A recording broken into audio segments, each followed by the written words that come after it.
The clips of the originals looks like a bad SNL skit. What are we talking about here? Me? No, I think look at Niall Scallop. That on there. What? This Right one? here. No, Niall, Oh. right there. So Niall, you guys' show is over, right? I was holding off until you and Billy were done because I didn't want to overstep what you guys were doing. So hopefully I didn't, at least not too much. I was bored. So that's Niall, that's kind of why I'm doing this. So what you guys drawing there? Drawing King. David Williams is too chicken to come on and compete. He's still drying off. Oh, God. Yeah, he'll come in right when the show's over. Yep, we're done. And he'll come in talking trash, and it'll be all over. All right, I am now streaming this stream to get more people to come to this stream.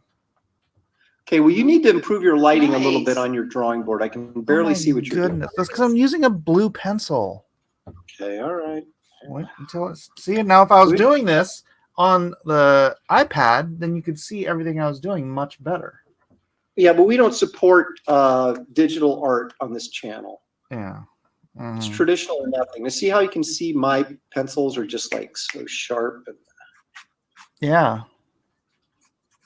Oh my gosh.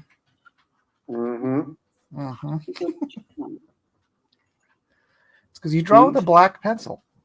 I mean, I could do that, but then I'd have to erase stuff. True. Oh, we wanted you to come on with us. Oh, Wait, I was just thumbing through YouTube, and I saw you guys were on, so I just watched for a little bit, and then Yeah. So I wasn't in full convulsions from withdrawal. Niall, I wasn't even. I didn't even check to see if there was a link there. I was just kind of watching your guys' show for a while, so it wasn't I didn't like snub you or anything like that. I just was ignorant. Which is much. Well, you were. It's much more believable. He did make dinner. I did. It's been a long day. David ran out of towels. He needs to air dry now. Oh my gosh! Thanks for the visual. Thank you. Oh my gosh.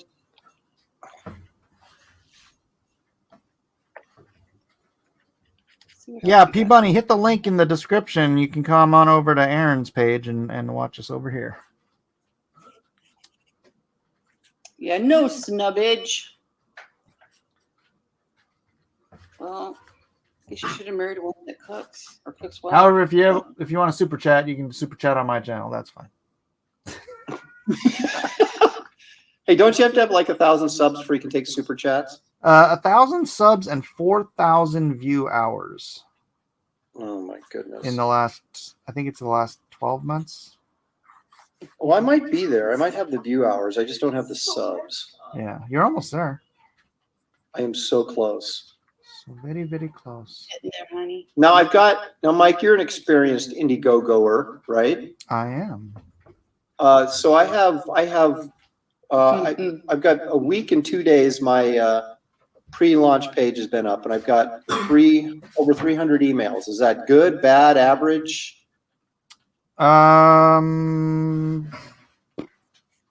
Let's see. You've got less than 1,000 subs, 300. Yeah, that's a pretty good turnaround. Okay. Thanks. I would have to say. For 1 week, that's not bad. I'm pushing hard. Yeah. Yeah. Nice support. You guys are all so good to each other. You need to get Aaron to 2,000 subs marathon. My gosh, that's right. I'll go live and not turn it off until we get to 2,000 subs. Hold the world hostage. And then I'll be like dead. Oh my gosh. Do it, Aaron. Do it. Hey man, we should click on that. This one? The pop one. Yeah. We need to get Aaron. Yeah. Okay. So we should do it, man. I see. The thing is, Billy's launching though here pretty quick, and I didn't want to like encroach on his sort of launching of his omnibus, because he has his She omnibus. I think now is going to launch next week. So check that out. Mike, do you got anything going on right now? Yeah, at some point, we're going to be launching Shadow of the Conqueror, which is that Shadowversity book. But Now that doesn't include Kang the Conqueror, does it? no, oddly, it does not. Okay. Very, very strange that it does not. But you're not like pre-launched or anything at this point. Oh yeah, we're in pre-launch, but Oh, you are. Yeah. Well, check out Mike's pre-launch page then. There's my plug for you. Well, I'd have to dig it up, and I'm drawing. So Well, no, I just let people know that it's there, and then there you go. yeah, you can just go to Indiegogo and look up Shadow of the Conqueror, and it'll. You can look up Mike Miller, and I'll bet it comes up too, doesn't it? Oh, probably. I never did Yeah, I that. never thought of I never that. tried that. Could they Google? Googleable. Google. That's Google the second White Claw. Revolution. Revolution. We. Oh gosh. We gotta get you a guillotine, Shelly.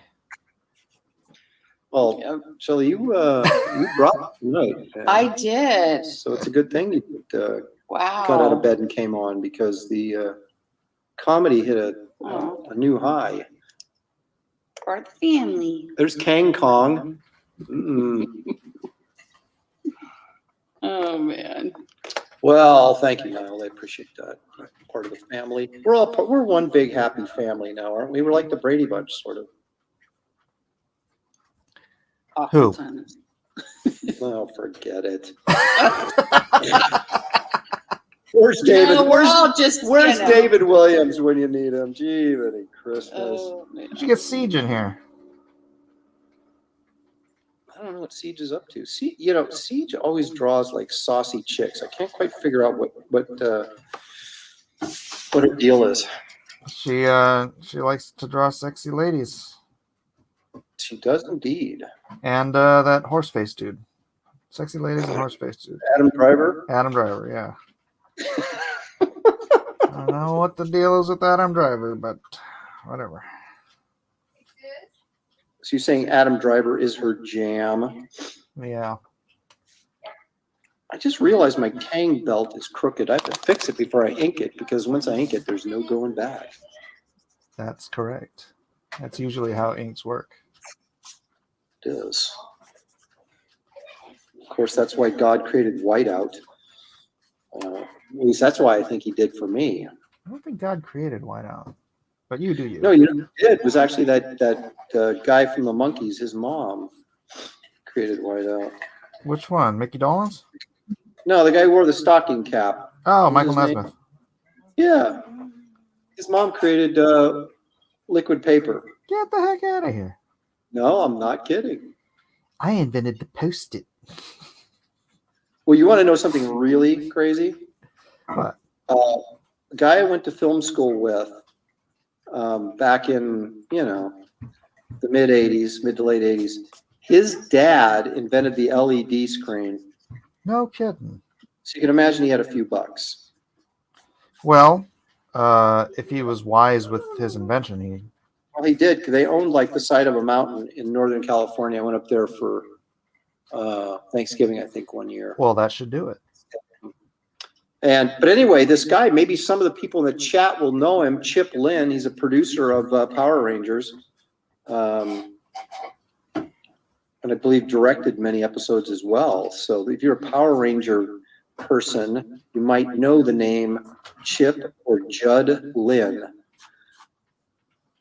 See, I know people. I know Chip Lundgren.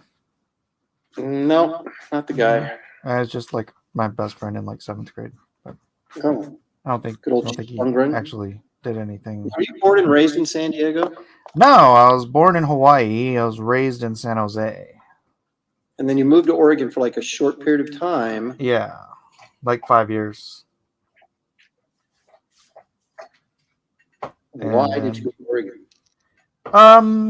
God called us there. It was just the weirdest thing. I had absolutely no desire to live in Oregon. My brother lived there. Yeah. And it was just this, I don't know. You ever just hear something and you just know it's true? or something like. I don't even know how to say it. We were just sitting in the Ralph's parking lot one night after we had gone shopping, and my wife just blurts out of the blue, "Do you think we should move to Portland?" And somehow it just felt true. And it just felt convicting.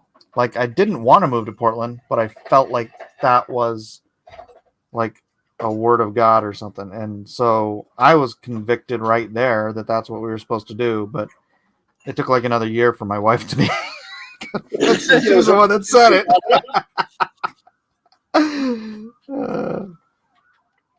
So yeah. That's where we met, isn't it? Where did we meet? Yeah, I think so. I mean, you came over for barbecue. Yeah, but you had to invite me to come over. I didn't just like show up and go, "Hey." Well, yeah. So we must have had some contact before you invited me over. I just can't remember. Because because we both knew Ben Herrera and some of the Christian crew. I think that was how we connected, and then I think we had talked over phone or email or something a few times before that, and I was like, Sounds "Hey, great. I'm up here now." He came over. I think was it raining? I mean, it was Portland, so. Yeah, right. So the chance of it raining is probably good, but I don't know. We spent a lot of time inside, so it might have been. I don't recall actually spending much time outside. I know you had like a huge family or a lot of friends or something over. It was like a mega event. And Sheldon and I were like, "We don't know anybody." So yeah, maybe my brother was there. And so then, yes, yeah, your brother was there. And then we took as many hors d'oeuvres as we could, shoved them in our pocket, and left. We went over to Mike's house eons ago for that barbecue. Yeah, we were only in that house for like a couple of months because my wife like developed some bad reaction to something that was in that house, and then so she actually had to come down and stay with her dad here until I ended up buying a house. That was a rental. And then we ended up buying a house over in Bethany. Oh, Bethany's a nice area. Yeah, we were, Right. dude, literally like half a mile from Randy. Yeah, Oh, Randy cool. lives over there. Yeah. But he got in there with Spider-Man money. What did you do? Yeah. Well, we got in here with,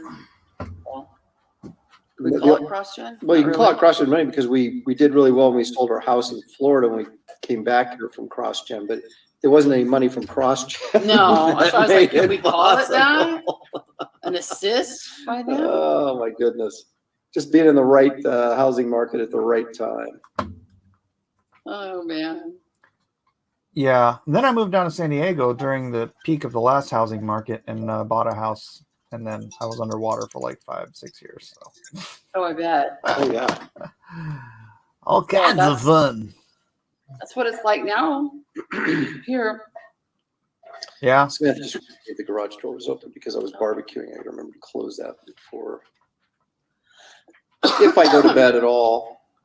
Yeah, my mom still got her place up there that she moved up after I did. And then bought a place in the same complex, and she still has it, and it's like doubled in value. So she's about to put it on the market. That would be smart. Yeah. Our Josh has been trying to buy a house for months and months. Yeah, it's just the But they're market selling is- in hours, and then they're selling, like I think he told me one house sold for $100,000 over asking. Wow. One that he actually put an offer in sold for 60 over asking. It's crazy, right? Yeah, and so then they have to sign that they understand that it's not going to appraise for that. Which, what a stupid way to get into, I don't know. Well, when we sold our house in Florida, the couple that bought our house, they Well, had, especially for a house in Albany. yes, It's going to be upside down in a house in Albany. right, doesn't make any sense. Yeah. But this couple that bought our house in Florida, they did 100% financing. And we had what do you call it? Open documents or whatever. It was like this Florida law. So you get to see what other people are interest rate they're paying and how much they borrowed and everything. And I remember sitting there at the closing, looking at the paperwork and going, I need to tell these people that they're going to lose this house because they were buying, you know, when the market was just really high, and they're financing 100% of it. Okay. And sure enough, when I went back to visit, I did a store signing at Yancey Street Comics in the Tampa area. Newport Richie, I think. Yeah. And so I went by our house and saw our neighbor and went and talked to him for a while. And he was like, yeah, he goes, the guys, they moved in, and the guy, you know, the husband was like buying boats and things like that they couldn't afford. And so they basically lost the house. And as I was sitting there talking to him, because they were foreclosing on the house, and they said, he goes, you could probably get back into your old house for 150 grand if you had it. And I was like, well, of course we didn't, or I would have bought it in a second, you know, because that's less than what we paid for it when we moved in to build it. That was a great house. But yeah, I didn't I mean, have, this house is okay. well, it's bigger. Yeah. I don't know if it's okayer, but it's bigger. Okayer. Well, I see, like in that. Florida, we had the nice little air conditioning unit upstairs. It actually worked. Yeah. That AC worked well. Yes. Yeah, you kind of need AC to live in Florida. Oh yeah. But if Pencil if we for ever Life record- says, should I subscribe to Aaron? Yes, of course you should. Of course. Wait a minute, who's asking that? Brad Ashworth, Pencil for Life. He's in my chat. Wait, Brad has not subscribed to my channel. I guess. Holy smokes, Brad! I know, right? Seriously, I'm hurt. Here, Striker CJ is not happy with the Kang of Loki. He felt he was a pseudo Kang and was really goofy. I don't disagree with that. He was not. He was. His personality seemed very glib for Kang the Conqueror. Don't you He think? had no gravitas. Yes. Now, I don't know what However, this he means. was a variant. That's true. It's you gotta. Oh. It's a stream they were Okay. chatting. Roscoe, so very okay. Mike Oh, 'cause with it pink was- hair would be a sight to see. I don't have any idea what's going on here. Right. It's all. Yeah, it's a long one.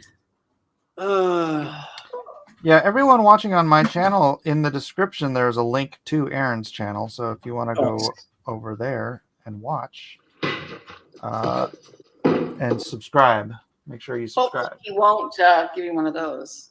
Yeah, you come in here and you sass me, you're gonna get it. I don't put up with sass. He won't, you know. He doesn't put up with baloney. Look at that. It was a good one, wasn't it, honey? Roscoe Lopresti says, I miss Florida. That was my favorite house. Yeah. Was your favorite part the Incredible Hulk painted on the wall, busting through the wall, wasn't it? That was great. I did that for my son's room. Yeah. Well, actually, Shelly and I did it because you painted some I of it, didn't you? painted it. Yeah. And it's funny, when I went back to visit, I actually went back twice. And the second time, they had sold the house to, there was a lot of Greek people that were moving to Florida from like Chicago and different areas like that. And this guy was we had a Greek across the street from us. He even had like the accent, you know.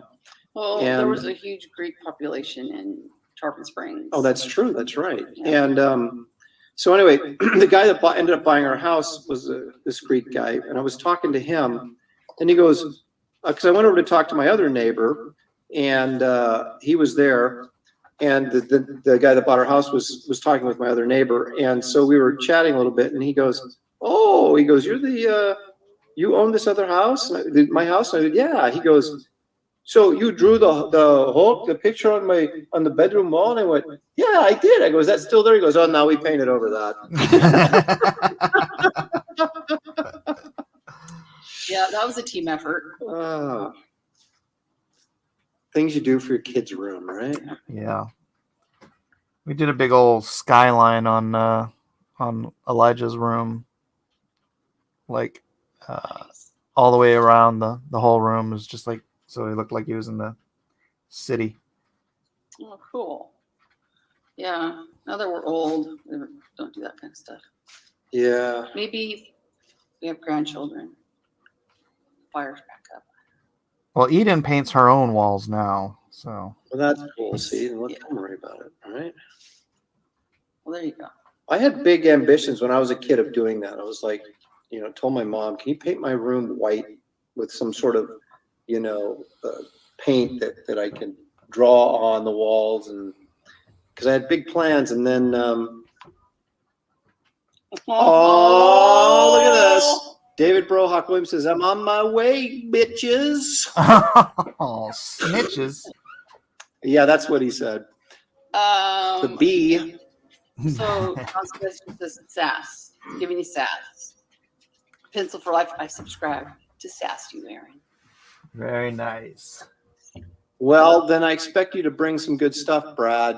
Just saying you're going to sass me means nothing. The sass is what matters. So we will see if you can bring some worthy sass. Beaches? You on vacation? That's right. We didn't tell you, Roscoe, because I didn't want to pay for your airline ticket. Jeff, I agree. David should have just live streamed from the bubble bath. Yes. I would have brought in all the viewers. Well, Oddly, Aaron, if you aim your camera towards the ground and you start drawing with your feet, you'll get a big rush of people really? coming in and subscribing to your channel. Really? It'll be a particular group of people who have a particular affinity for. So we're talking fetish people is what you're Well, getting yeah. at. Okay, whatever it takes. Whatever it takes. That's right. It's all ball bearings these days. That's right. We got to get the subs, man. I don't care how we get them. I did that one time. I was on Cecil's channel, and because it was like this big thing with these foot drawings, and they didn't believe that I drew this dragon with my feet because it was so good, and so they made me do it live. And when I started doing it, 400 viewers came into the stream. And like a bunch of them had names like that had foot or toe or just like, yeah. Oh, I'm getting really uncomfortable right now. I told you when you had your shoulder surgery, you were doing left-handed pretty good. And I said, you want to impress me? Then I did. draw the I feet. did have a decent. Wait, here, David's trying to come in. If he can figure out how to work his internet, he's halfway here. I'm not getting a pic. Oh, There it is. All right. There I got it is. And champion, I'm sure is what that's supposed to say. Yep, Eric, he's 25 away. So cool. David's trying to come in. If he can figure out how to work his internet, he's halfway here. The winner? What are you talking about? A delay. Turn your. Oh gosh, this guy. I'm sending you back out until you figure out how to work your computer. You just wait. So what are we drawing? Kang the What are we Conqueror. drawing? Kang the Conqueror? Yeah. Right. We're doing the white. David, turn off your YouTube. All right, all right. So what are we drawing? Kang. Kang the Conqueror? Yeah. Dude, It's like a first-time caller to a radio show. I know. Turn your radio off. Oh my god. On the first time caller line, it's David. Hi, David. How are you doing tonight? Did you hear me? Oh, jeez. Shut up. Oh my gosh, so funny. Well, look at you. See what he did? He started working on Kang before he came on. It's like cheating. What are you talking about? It just started.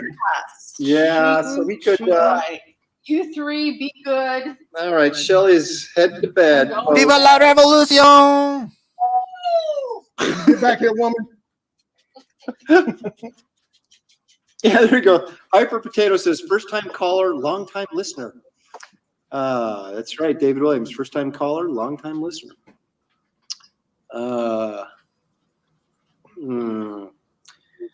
All You right. usually give me like 4 or 5 days to prepare to come on your show. That's another reason Prepare. why I don't go on Mike's show. Because Mike goes, hey, come on my show, like literally a half an hour before his show I've goes on. given I'm like, you at least not- an hour before. oh, thanks. Yeah. Yo, well, come on, But- man. As much trash as you talk, I would think you'd always be ready to rock and roll, but apparently that's not true. No, I mean, it's different. You are easy pickings. But when he has, No. He Please has let all David those- finish his thoughts. when he has all those heavy hitters that comes in that beats him all the time, I'm like, Hey, oh, whoa, maybe I have no. a chance. All right, don't let him finish his thoughts. These are terrible thoughts. Oh my. So I'm like, just give me a minute and, I'll be there. All As long as I right. can beat Mike, I'm all right. Wow. That's great. Thanks, David. Yeah. I didn't say I would. I go on with very little notice, David, and win every time. So that's all I'm saying. Well, we know that's not true. Don't That start is- lying to your That's correct. That listeners is not true at all. already. Hey, when I remember to actually draw the actual thing we're supposed to draw, I've fared fairly well. Except the time I killed Mario. That was the time I really crashed and burned. That was hilarious. People didn't like that. People love their Mario. What do you want? They do. Folks watching me on my channel, if you hit the link in the description, you can make your way over to Aaron's channel and catch us, I guess, a few seconds earlier than what you're catching here. I think. Maybe. I don't know. Oh, no, wait a minute. How do you, so you like turn on your YouTube and then link it to this and they can. I'm I don't running get it. another. Yeah, I'm running another StreamYard. And then I put the link to this channel in the description so that I could get my people over here. I gotcha.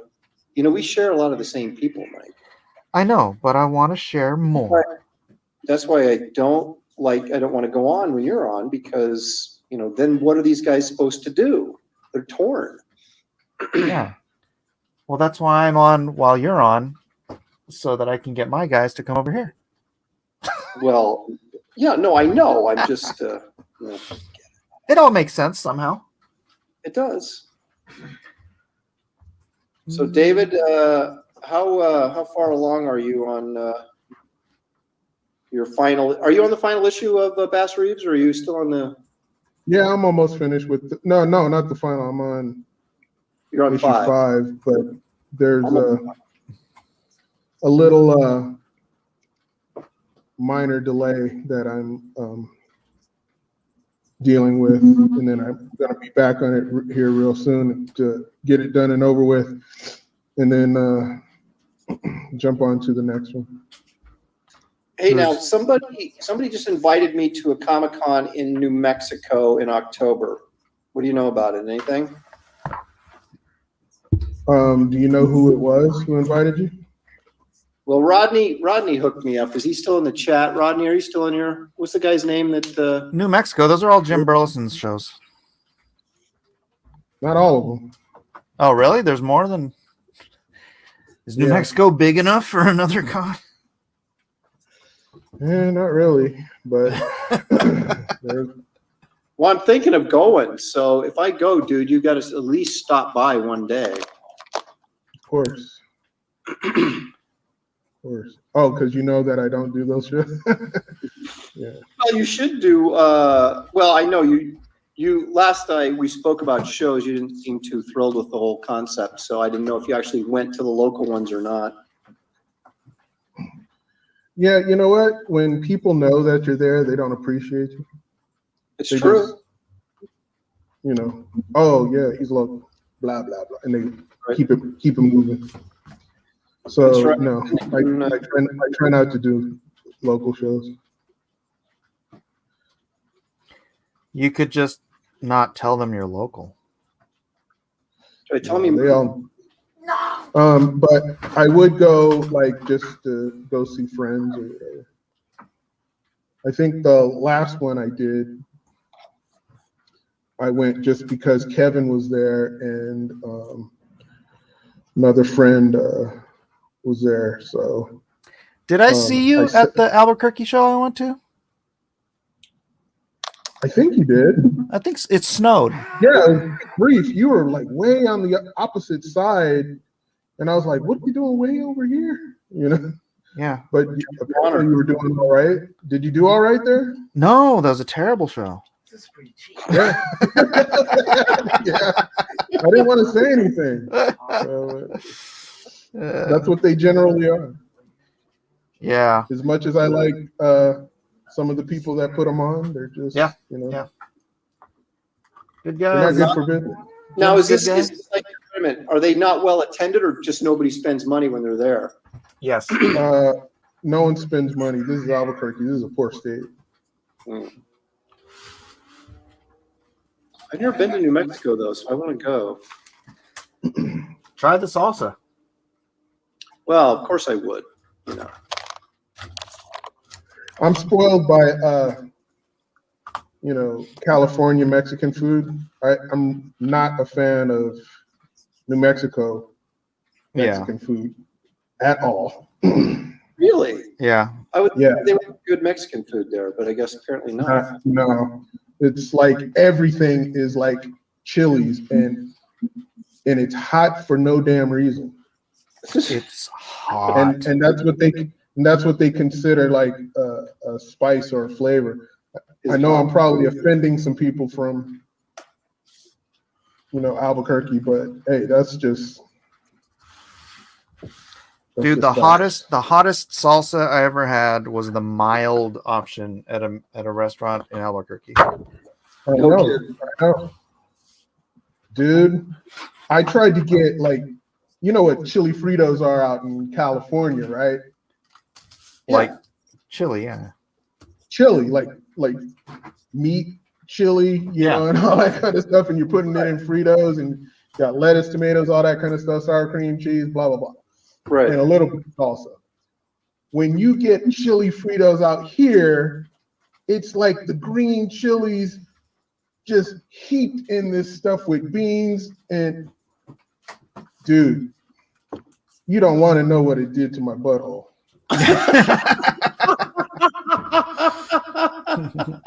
It will burn you to the 4th and 5th generation.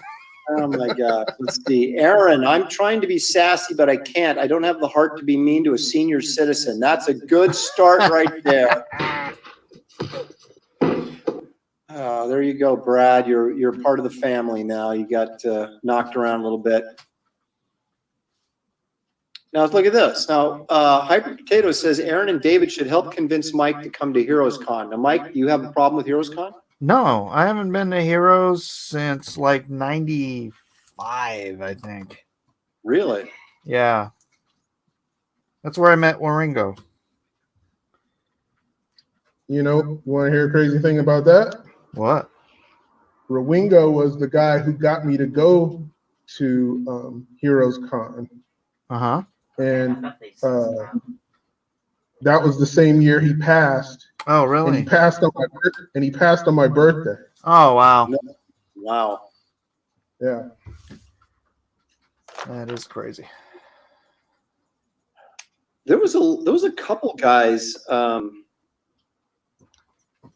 was included in a thing that Wizard did. They had a thing called 8 to the 4, and it was like they'd pick 8 artists they felt were sort of like up and comers. And the very first one they did, I was shockingly included in that group. But it was like Travis Charest was in there, J. Scott Campbell was in there. Couple other dudes, but Ringo was in there, was one of them, and also was Mike Parabeck, who also died very young, because I believe he was a diabetic or something and had an issue, and so yeah, that was very very bizarre. And I had met Mike at San Diego. It's funny, I'd met him, and we had talked apparently, and then he came by the next year to say hi. And I didn't know who he was. And Shelly did. She's like, yeah, we met him last year, you idiot. And I'm like, oh my gosh, I felt so embarrassed. Because I knew his name when he said it, but he was sitting there talking on the table and I didn't recognize him, And so we had a good laugh about that. But Well, Shelly actually cares about people. So yeah, yeah. Shelly's not looking down drawing usually while people are there talking at the table. Don't try to make no excuses. Yeah, I know. It was weak. It was a weak excuse. But I was actually really embarrassed because I didn't remember that we had met before. And yeah, so. yeah, that happens. I mean, especially when you're doing cons a lot, it's like you meet so many people. Well, the thing is, if you don't know somebody and you don't see them around regularly, and they come up to your table, right, and they start talking to you, you know, you're like, I know I should know who this is, but you don't, and you can't read their name tag because they're just far enough you can't read their name tag, and it's not fair because you have a big banner behind you with your name on it, right? Yeah. So they know who you are. That's happened to me more than once. I'm like, oh, you just kind of fake your way through it until you, you know. Oh, that was so-and-so. And you're like, oh, right, I forgot. Or I'll recognize their face and can't remember their name. I do that all the time. So if you come up to my table at a show and I go, hey, you know, then you'll know I'm. Yeah, and then they're like, you know, we sat next to each other at San Diego Comic-Con for like 20 years. Yeah. No, I'm not ringing a bell. Well, I don't, wait, who are you again? Oh. Mike came up to me at we were going to dinner. It was me, Brian Stelfreeze, I think Dave Stevens was there, Steve Rude, and all these guys. And Mike came up to me and said, hey man, I'm a big fan of your stuff. Can I show you my portfolio? And I'm like, I didn't know who he was. I'm like, sure, who are you? You know, I'm Michael Wingo, and blah, blah, blah. I'm a really big fan of your stuff. And he's showing me the stuff. It was already, I'm assuming he's already working. And I'm like, this stuff is great. Why are you showing me this? Yeah, like, was he like, I didn't know if he was trying to fish for work or I didn't understand it because it was so good. I was just like, this stuff is amazing. He goes, oh man, I really appreciate it. Yeah, and apparently he told me I met him before, you know, and I just gave him some advice, but he didn't show his portfolio at the time. And he told me that I was really nice, and I was like, you know, you're like, you sure you're talking about me? yeah. I was like, well, okay, good. I know how I could be sometimes, but that was just always a trip to me that, you know, sometimes those situations happen, you know, because I was like that with Jerome, you know, when he was at San Diego Con, he was showing his stuff to some artists, you know, artist to artist, but I was looking over his shoulder the whole time, and I know this whole conversation, and I repeated back to him, and he goes, I can't believe you were standing right behind me this whole time. He still trips about it and stuff, and I'm like, yeah, you know, it's just such a small world, and you gotta, you know, be cognizant and be, you know, careful of how you talk to people. Yeah. Right. Yeah. Jeff Potts says, just because Aaron is AARP Gold Plan member and has a weekly insurance supply sent to his house doesn't mean he's old.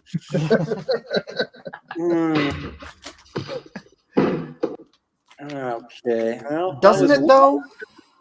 That was a good one. Yeah. Mike is up, but doesn't it? Let's see. Aaron is the only werewolf that gets a volume discount on Just for Men to get rid of the gray. Holy crap. They're coming at me hard. See, I don't have Art to Bear here to take all the old jokes. I have to carry the load. That's right. So I had... David, did you get Mike work at the X office? Because didn't he do the cover of our issue of No, he was already doing it, I think. And then okay. He just did the covers. Gotcha. Because he was already coming up, you know, pretty large over at Marvel. Gotcha. I've only had that happen to me, I think, 2 different times where people that were actually, I thought were, you know, pro quality showed me their stuff. And I was like, dude, why are you showing me this? You should be getting work right now. Mm-hmm. It's only happened twice in my entire life, but I don't remember if either one of them actually did anything. Because the guy had this, he showed me some stuff in Chicago when I was working on Sludge. And he had a very sort of old school sort of John Buscema sort of feel to his stuff, but it was actually really good. But I can't remember his name or if anything ever came of it. And then another guy, I remember, showed me some stuff at San Diego, and I said the same thing, like, dude, you should be getting work. He goes, oh, well, I am. I just got my first job. And I'm like, well, why are you showing this to me? I just wanted me to pat him on the back or something. I don't know. But I mean, some of those people, they want affirmation from the people that they admire. That's You know, true. and it's good to give it to them to keep their fire lit. You know. well, I'm not worried about like competition or anything like that. If I see somebody that's good, you know, I let them know it, and I'll even help them get work if I can. I can't even help myself get work now, but back when I could, I would do that. Because I figured, you know, if somebody's good, they're good, you know. It doesn't really have anything to do with me. Absolutely. Yeah, there was this young kid with a dream came to our offices when we were at Salem Studios with like Ben and Mike Christian and everything, and he was showing us all of his stuff, and he had just gotten an internship over at Top Cow, and we were trying so hard to get him not to go. Who's this? Mike Turner. Oh, Michael. Oh, okay. Wow. You know, don't do it. Yeah. No. It'll ruin you. You'll just end up drawing like Mark Silvestri. Yeah, that worked out okay for him. Yeah, I guess. Whatever.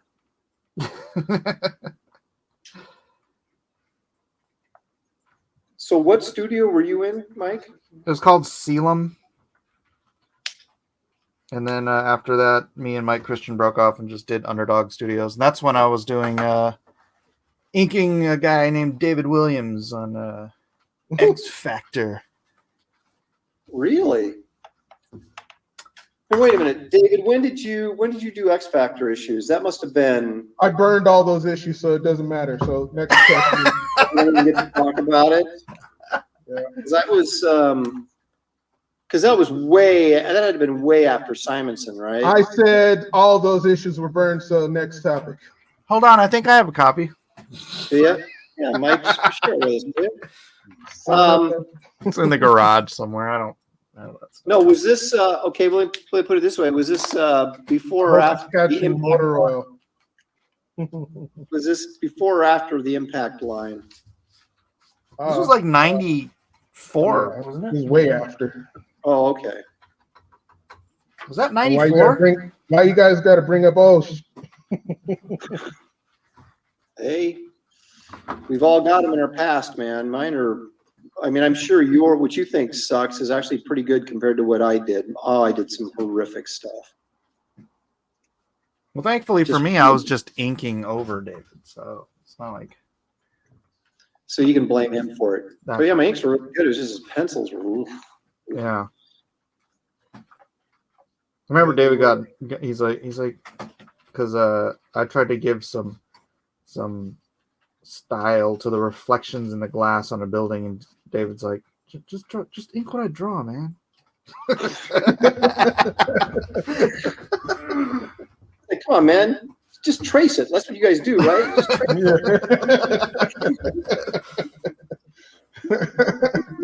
it. I'm all, you're paid to do what again? You're not getting paid to pencil, pal. You're not getting paid to think. Exactly.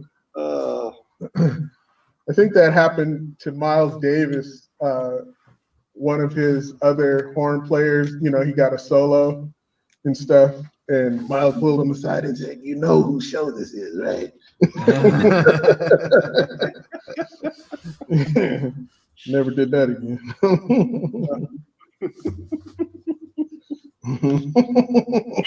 That's good. Oh, show this is, don't you, kid? Jeez, that was so long ago. I know, and it's. I'm not gonna say it seems like yesterday, but man, it's just amazing how quickly that time goes by. Yeah. See, Mike, your kids are still. You still have some youngins, man. Yeah. Me and David have all the old kids. Yeah, one of ours was just I don't remember which one that was. Remember David and I were at one of Ben's weddings together.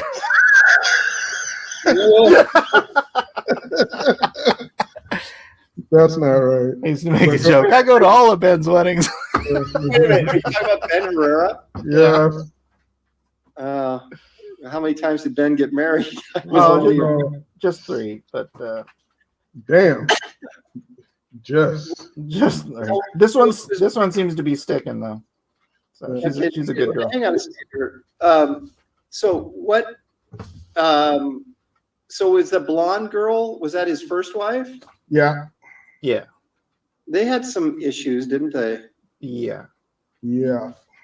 Things you don't want to air on YouTube. Yeah. Yeah. Okay. I just wanted to make sure I was reading the situation right because we have some. Yeah. Oh memories. yeah, there was. Yeah, we'll talk about that later. Yeah, there was some drama going on. We'll just put it that way. All right. I totally forgot there was something with. And never mind. It's like, oh wait a minute, we're on air. Oh wait. Yeah.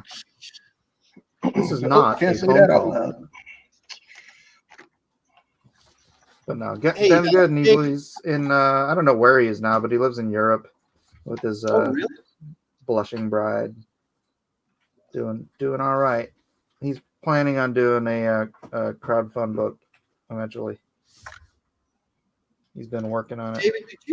David, did you did some covers for Malibu, right? Because I know you did a prototype cover, but Yeah. did you do some more stuff for them, or was it just like a couple of covers? I did a prime cover. I did prototype.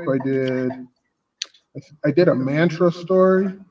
Okay, so you did a fair amount of work for them. Yeah. Nothing you- I write home about. Did you know Larry Reynosa? Did you work with Larry at all? Nope. No. All right. This is Well, all the story- This is all through Hank. Well, he came on my my last live stream, and I haven't talked to that guy. He was like I think at the time he was like an assistant editor there, working underneath Danko or something. And yeah, he just came on my live stream like 2 days ago or yesterday or whenever it was. I can't remember. I live streamed so much, I'm worse than Mike. But I was floored. He was a really good guy, and I had literally not talked to him since Malibu broke up, and there he was. You're talking about Hank or the other guy? No, Larry Reynosa, not Hank. Oh, okay. Yeah.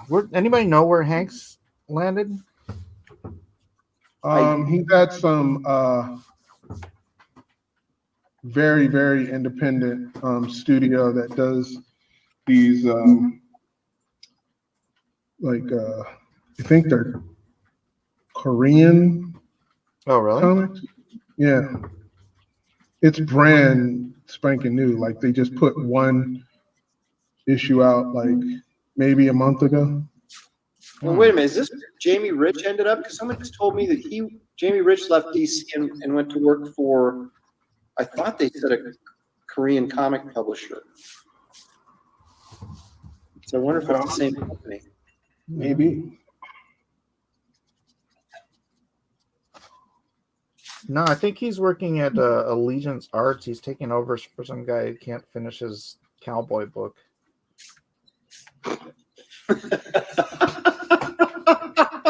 Well, he spends too much time in the bathtub. Exactly.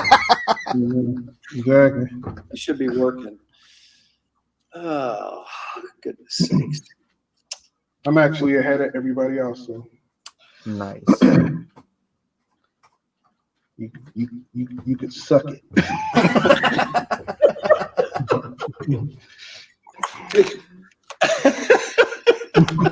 Fuzzy Creature says, "Whoa, spice from Mike." Hey, we've known each other for over a quarter century, so none of this shade is shade.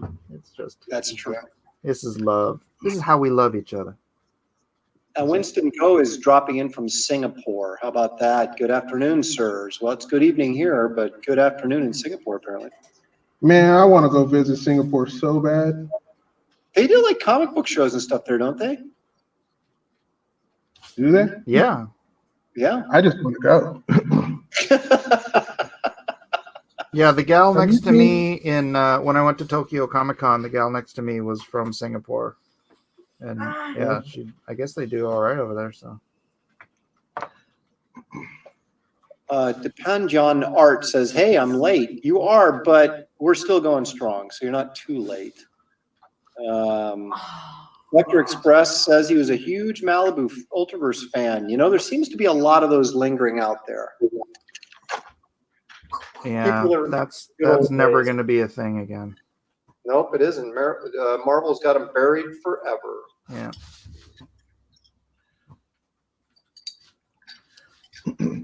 So they bought them just to get their shelf space? Well, you know, I had Roland Mann on a while ago, and he was telling me the whole, because, you know, I always believe the rumor that they just bought Malibu for the coloring house. Which is not true. Right. Yeah. Yeah, because Dave Olbrich was talking about that. I had him on during. Yeah, I saw that. I love Dave. I'm sorry. Wait a minute. I forgot to do something here. I had him on for Aaron. Yeah, there we go. Aaron Kahn. Yeah, that's right. And he was saying the same thing, that they that was not the reason that they bought him. But yeah, I always get people asking me, "Are we ever going to see Sludge again?" I'm like, no. Why don't you just tell him? Yeah, I renamed it Garbage Man. Pick it up. Well, that's exactly what I did on a live stream yesterday. I go, "Have you seen my Garbage Man book? Check that out, because that's my version of Sludge." There you go. Well, here come the Marvel lawyers. No, as I told my story to about Gerber, yes, I think it was yesterday on the live stream or 2 days ago or whenever, that Gerber wanted to do a crime book and I wanted to do a monster book, right? And so we were like sort of at odds from the very beginning on that book.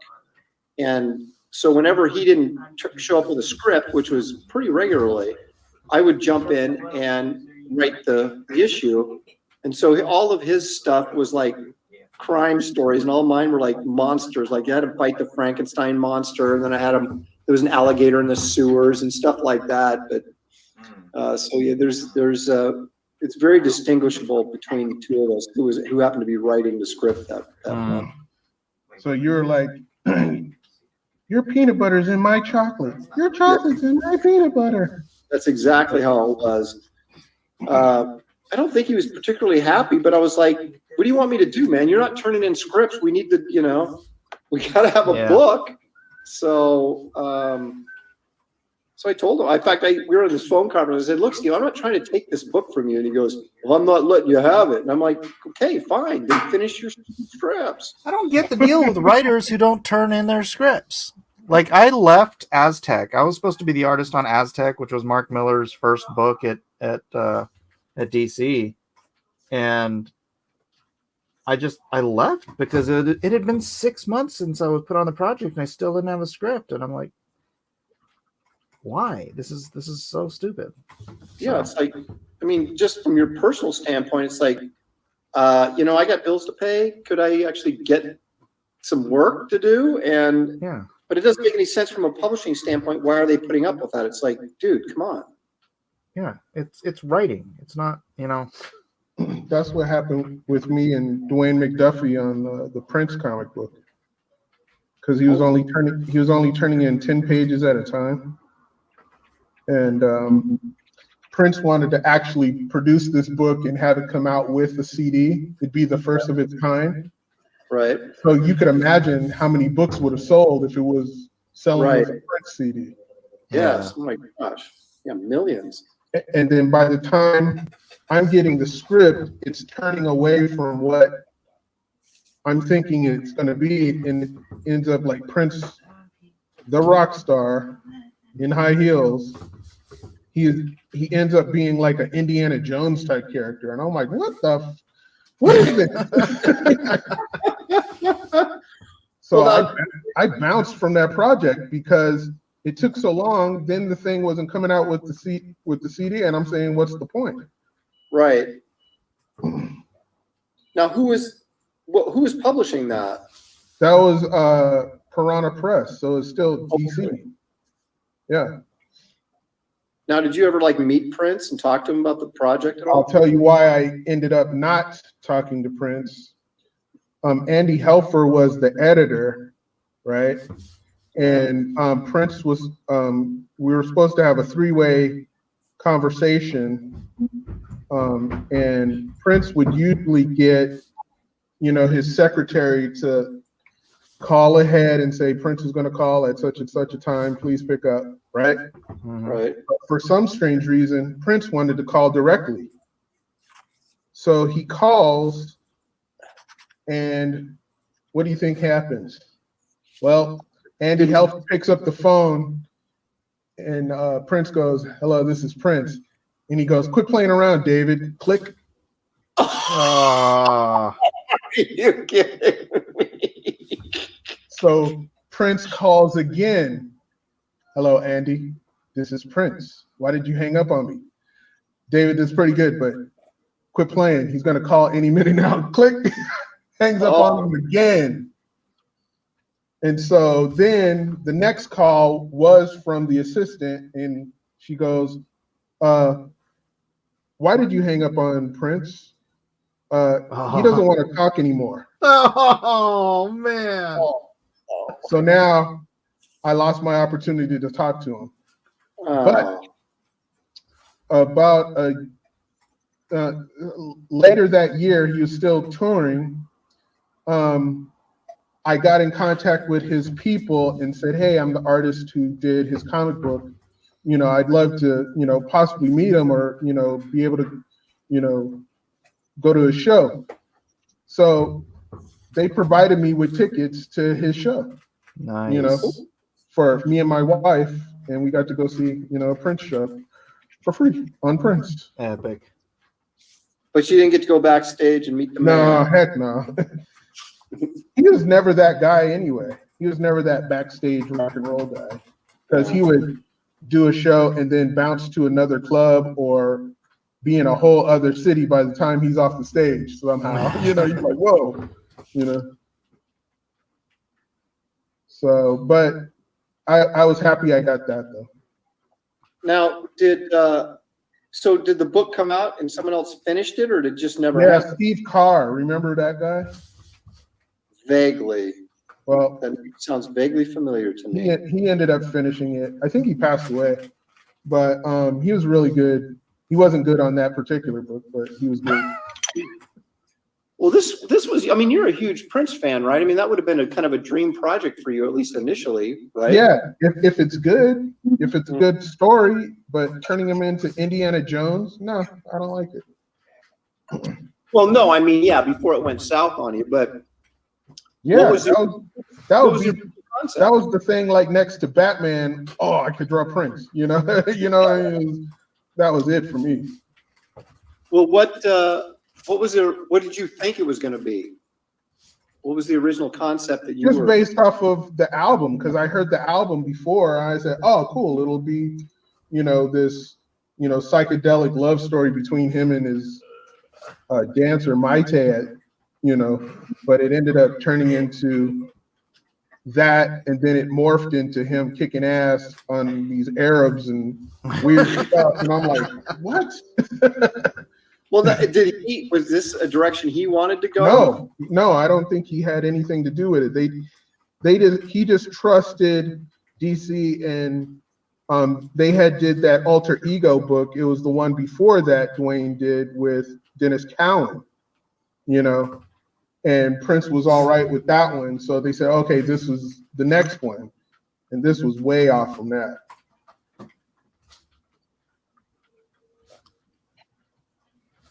here's an interesting question. How do you approach the big publishing houses if anyone is not from the US and not able to attend any conventions?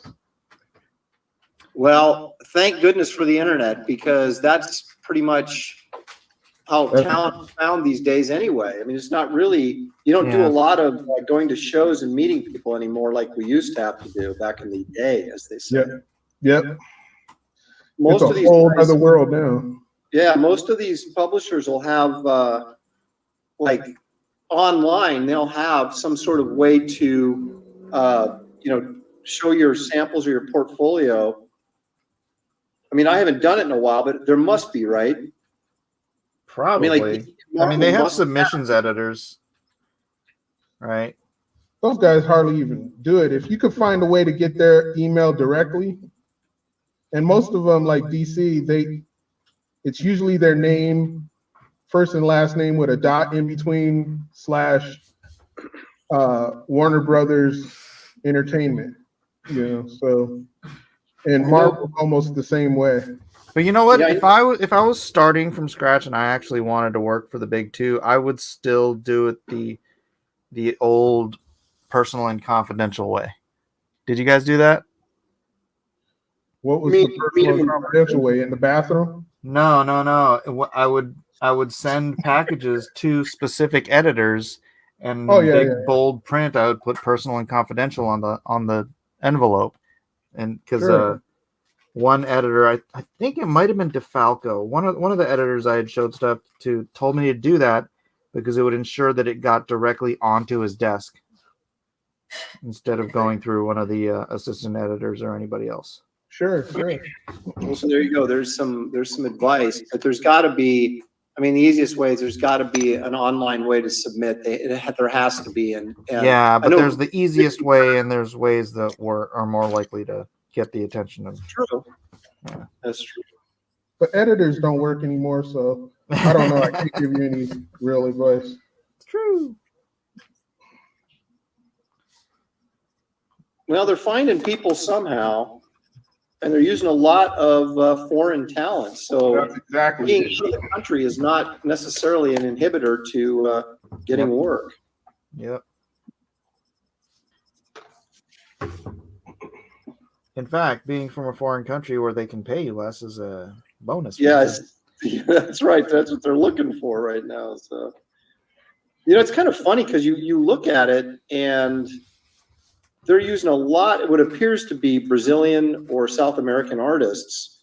And I know there's some Spanish ones, like Jorge Jimenez, or Jorge Jimenez, who's actually kind of a rock star right now. But they're using a lot of Brazilian talent. It reminds me kind of the Filipino invasion in the 70s, where Redondo and Rudy Nebres. Alex Nino, Rudy Nebres. Yep. All sort of came onto the scene, and although I'm not sure they were getting shortchanged on their page rate, although they might have been. I don't know. I bet they were. Yeah, they probably were.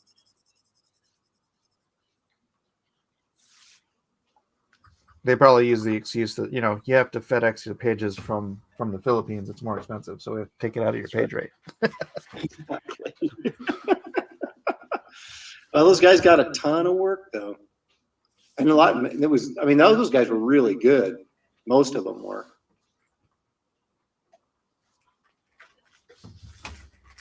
Now look at this. See, that may be true. Collector Express says, I heard DC was looking at buying Malibu, then Marvel jumped in to keep DC from getting it.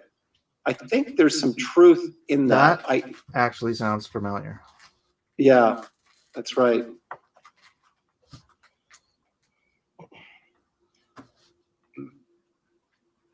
Oh, look at this. Vic says, Mike's Kang is flamboyant and Aaron's looks manly.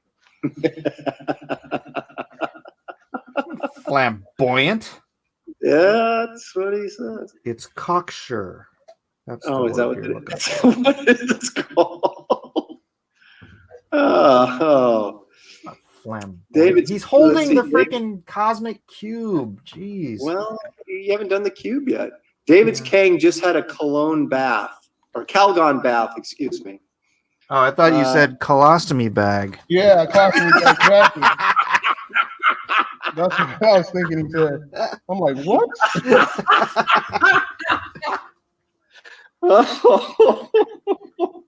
Oh, that was good.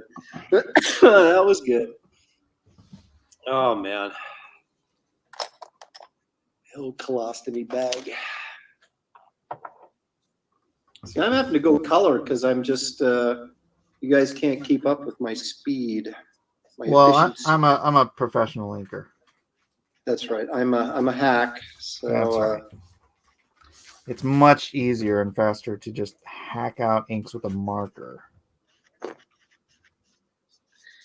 well, that's but see, Mike, that's where you fail is when you go on a live stream, you want to finish the work. So I do it in a way that I can get it done. Well, we can just be here all night. Also works. Well, David just took his bath, so he's ready. He can stay up all night. He's got his energy go up now. David will probably be done faster than me too. Which Well, is he's really like- funny because it's bizarre. I am one of the faster guys in the industry, and yet you come in here and you just get your crap done so much faster. It's really kind of irritating.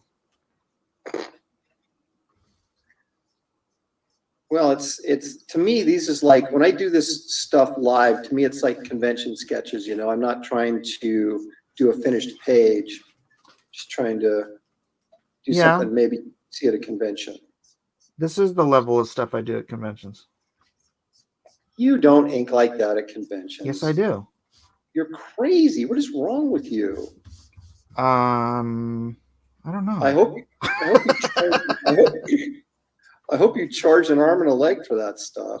I would charge $400 for this That's for a full figure. okay, but how long does it take you to do that at a show? I mean, you're talking to people. You're I know. talking to, Well, here's the thing: is I would try to price myself out because my bread and butter at conventions was doing prints, not prints. You know, prints, but art print. prints. Yeah, Right. prints is David's thing. That's right. We don't get into But David's so wheel. so I didn't want to do, commissions. So I'd charge $400 for them. But if I'm going to charge somebody $400 for it, I'm like, oh, well, I got to make this look It'll really be good, right? Yeah. Well, that was kind of the thing that I was always kind of, people are always saying, oh, you need to charge more, you need to charge more. But I'm like, boy, the more you charge, the more pressure you put on yourself at a show to make sure you don't do, something that's crappy or mediocre, for Yeah. what you charge somebody. So that was always my thing. But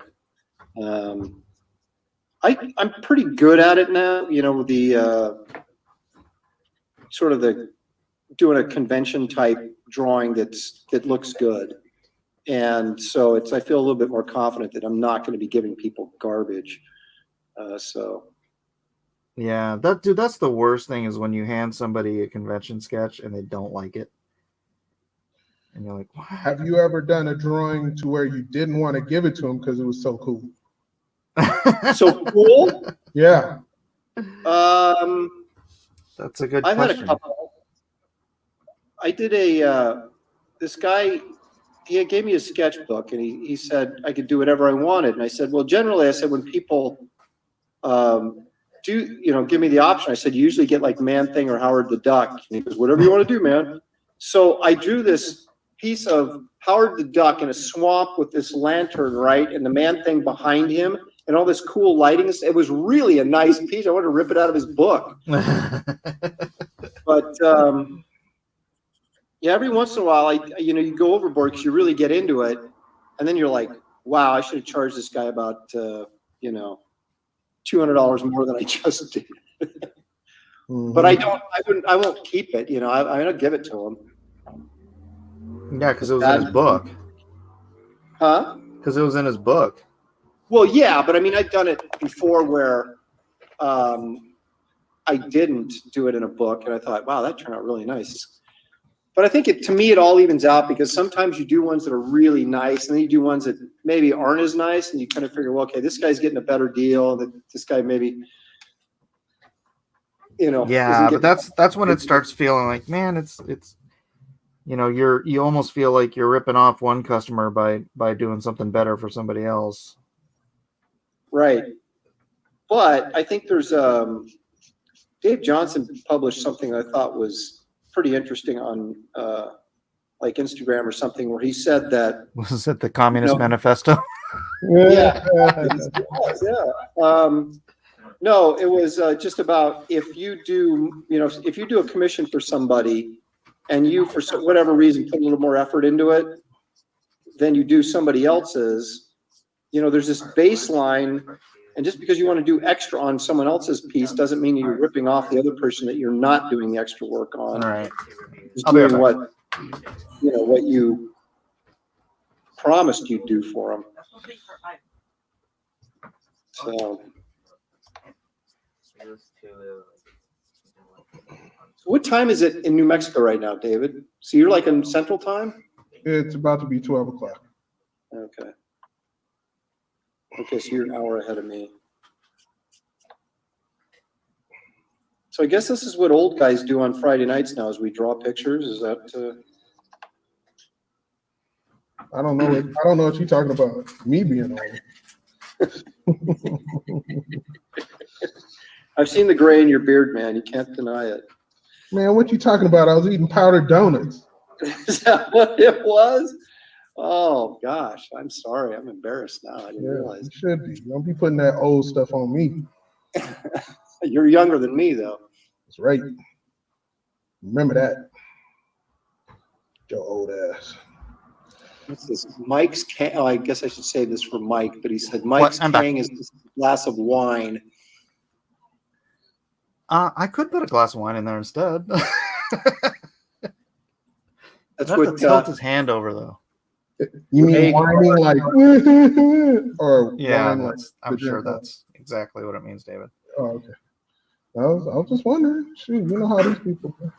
Wait a minute, everybody's coming after everybody here. It's like David's Kang looks like he just busted a mean atomic fart in the background. Yeah. Because he's Pootie Kang. Pootie Kang.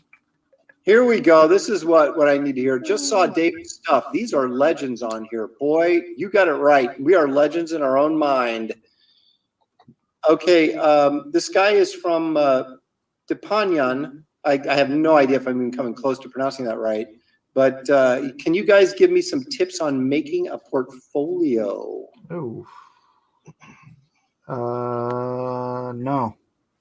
Exactly. Draw and put stuff in it. I can. You need to have probably no more than 5 pages of continuity. Like do like a 5-page Spider-Man story or a 5-page whatever character you want to do. If you're doing, if you're going to submit to DC, then make sure it's a DC character. If you're submitting to Marvel, make sure it's a Marvel character, just so you can't give them some reason to be pissed at you before they even start to look at your stuff. And if you need to do a continuity that shows,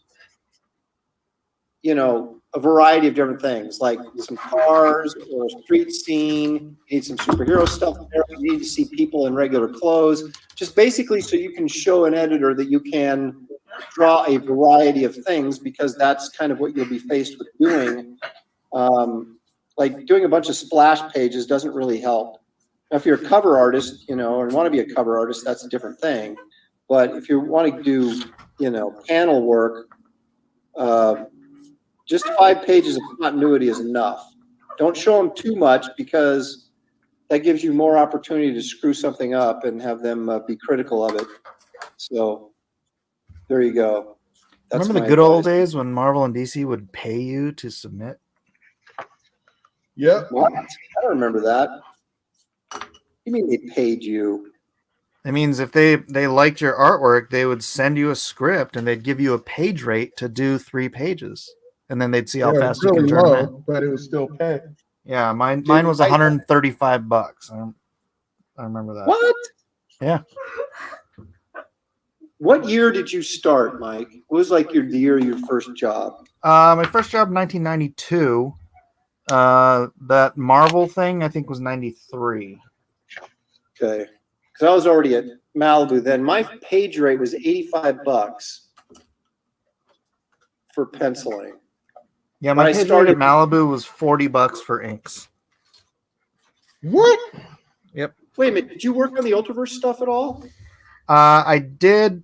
The only thing I did for Ultraverse was an issue of Solution over Derek. Oh, so you were just inking at that point. I was what? You were just inking at that point. You weren't penciling. Yeah, yeah. And that was the issue I learned how to use a brush with. Did you? What were you inking with?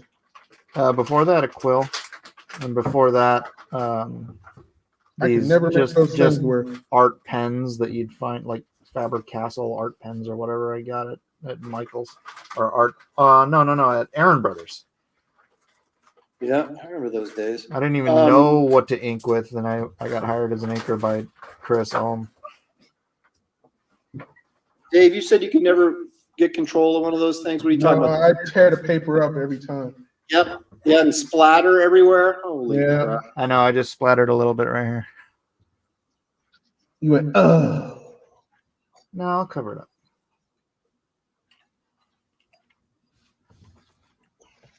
Well, the reason I asked was because I was doing I started at Marvel, I don't know, 90, I think, 1990, and maybe 80. No, it was 90, maybe 91. But anyway, I got paid 85 a page, and then when I went to Malibu, they offered me 135 a page. Yeah, Pencils. well, There's 90, no way I was not doing that. 92, you were already deep into the boom. And Right. so they were hiring, their competition was bringing rates up. So Yep, that's true. and I think that era was the highest comic page rates have ever been. Well, I remember some image rates that guys were getting that were Oh, just, yeah. holy Yeah, Travis was crap. getting $1,000 a page. I was getting $1,000 a page. For what? Supreme, Glory Days. Oh, that's right. I remember you working on that.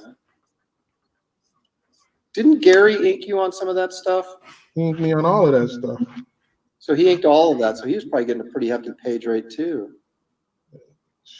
That was, Yep. My $1,000 a page was paying part of Gary. So he got a really good page rate. Oh, wait a minute. So they gave you the $1,000 for pencils and inks, and then you went out and subbed Yep. out the Yep. inks. Okay. Well, that's still a great rate for pencils and inks. Did you share your royalties with him? What royalties? Oh, you didn't get royalties? No. Wow, Was I that- thought Supreme was killing it. Was that Rob Supreme? Yeah. Yes, it was. So was that That was a messy ordeal. now was that because the page rate was so high that he wouldn't give you any royalties, or was there? I have no idea.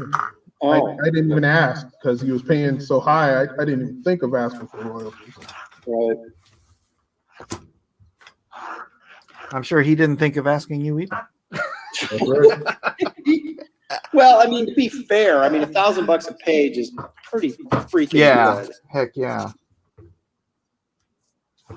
So I mean, you're literally doing a 20-page comic and getting 20 grand to do a 20-page comic. So the Yeah. expectation for royalties on top of that might be a little excessive, I would think. Well, I mean, if you think about what the whole idea of Image was, and making sure the artist got their cut That's because they were true. making so much money. Very good point. Because I know Bart Sears was doing something for Spawn. He was doing that. Who's that little fat clown guy? What was his name? Oh, Violator. Yeah, Violator. He did a Violator miniseries, and I think he was getting something like that, like $1,200 or something to pencil and ink a page. Hmm. And he didn't finish it. He bailed on it. And I was like, Bart, are you out of your freaking mind? But yeah, there was some good money being tossed around. Yeah, and everybody thought it was going to last forever, and Well, so you could be like, oh, something else will come along, and then, oh, look, the industry collapsed. I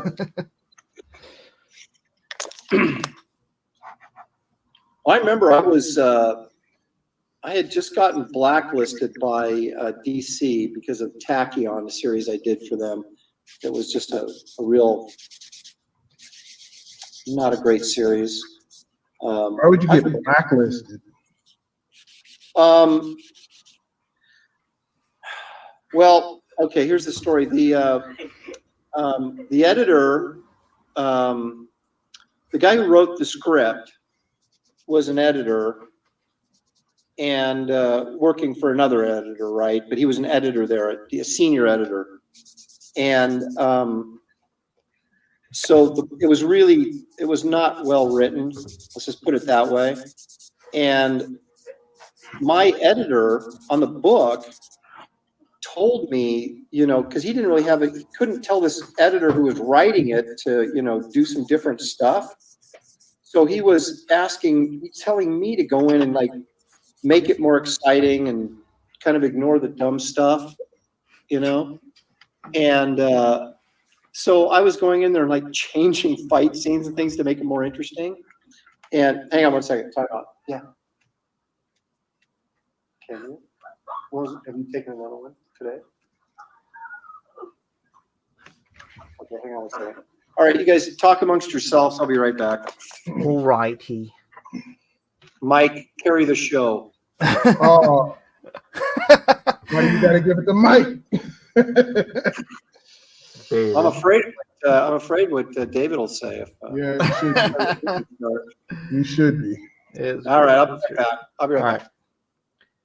Yeah, my first when I got work for Eric inking Freak Force over Vic Bridges, I was getting $250 a page for that as an inker. Uh-huh. Yeah. I mean, that was pretty good because, man, that Vic Bridges stuff, it was like, it looked just like John Byrne except simpler. Yeah. So, dude, I could do like 3 or 4 of those pages a day. It was like, it was nice. Back when you're young and you're 20 and you think it's gonna last forever. Like, I heard he quit comics because he became a Jehovah's Witness. He already was a Jehovah's Witness. But he was saying it's going to. I guess he became hardcore. Oh, really? Yeah. So he thought it was graven images. He wanted to go and spread the message more. Yeah, I didn't know what happened to him, man. But yeah, he was the guy that showed me. That's what Eric told me. Oh, really? Yeah. He was the guy that showed me what a quill was, because, like I said before that, I was just inking with little like Faber-Castell or whatever felt tip art pens they had at Aaron Brothers. Uh-huh. And I met him at San Diego, and I was like, oh man, your stuff's cool, because I loved John Byrne at the time, and he just gave me a quill, and he's like, this is what Terry Austin inks with. So he gave me a quill, and I'm like, oh, cool. And then he gave me a page that he had drawn to practice inking on. Wow. Yeah. And I was all cool. So I went home and I started, practicing with the quill. And then he calls me up like the next week. Wasn't even done with that practice page. And he's like, hey, we need an inker for my book with Eric. He's like, do you want to do a tryout? And so I'm like, sure. So I literally had never even inked an entire page with a quill. He sends me this other thing, and I ink that, and that's my tryout page for Freak Force, and it got me the job. How crazy is that? Right? That's awesome. They were hard up for talent.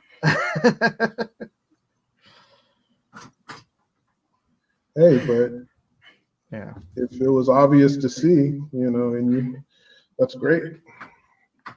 That was crazy times, man. I don't think the industry will ever see anything like that again. Oh, that's for sure. Do any of your kids draw or take any interest? Like, yeah, my daughter's a phenomenal artist. Really? Yeah. Which one? She's in the background. She said, "Yeah." Have like 8 of them. So. Eden, bring me some stuff. And then my oldest, Wait. Which kid is this? Because the one I saw last, you had in a baby stroller. that was Isaac. That was That was Isaac. Isaac. Okay. Dude, he's 14 now. How freaking crazy is that? Right? Isaac. Oh, last time David saw you, you were literally in the car seat at Ben's wedding. David Williams? Yeah, let me see some of your stuff you did. Oh, here's something she did. Whoa! Because she did this 2 years ago. That's awesome. So this is elongate Musk. Wait a minute, who did that? Eden, my daughter. Elon Musk. She did this was 2 years ago, 2019. So That is great. That's What? fantastic. Wow. it's empty. That box is empty. Hey, she should paint like one of your covers or something. Bring me some of your other stuff, like your anime or something. Don't ignore me, boy. Well, you know, maybe, No, I don't know. maybe someday. She's good. Yeah. You hear that, everybody in the chat? He ain't gonna let his daughter do some of his work. I'm putting you on blast, Mike. What do you have there? Putting Oh, she's you looking for on something else blast. to share. Yeah, she does commissions, or at least she takes commissions, and then she takes forever to do them. Man, your kids is like, Oh, this is nice. Yeah, here's a good they one. look exactly like you and your wife, like the perfect blend. The combo. You see this, David? Look at her go. God. What did she use on that? Color With the- pencil. My, Gosh, that's beautiful. she's better than you. Shut your How old is she? 18. Oh What? my goodness. Are you kidding me? She is gonna be a monster in That's like awesome. Well, a year. she doesn't draw that much anymore. Oh, she better get with it. Yeah. Yeah, she's working on a Wonder Woman commission She for is about the bitch last slapping 6 you left months. and right. So I give her hell for that because the guy already paid for Quit it. lying. She's doing it all herself. She is doing it all herself. What are you talking about? You just said you was helping her. Oh no! I said she has a commission that she's supposed to be doing, and she's like, she started it, but she hasn't finished it, and it's irritating me. Man, you don't be putting out your family business like that. You say my daughter, you say your daughter is a superstar and you just nothing but proud. Man, I'm showing more pride for your daughter than you are. What's the matter with you? Oh no! She's a wonderful talent. She's just not getting her work done. It's for Roscoe in the chat. He's the one that commissioned her. Roscoe, hold your horses. This girl is a genius, and let the genius ride.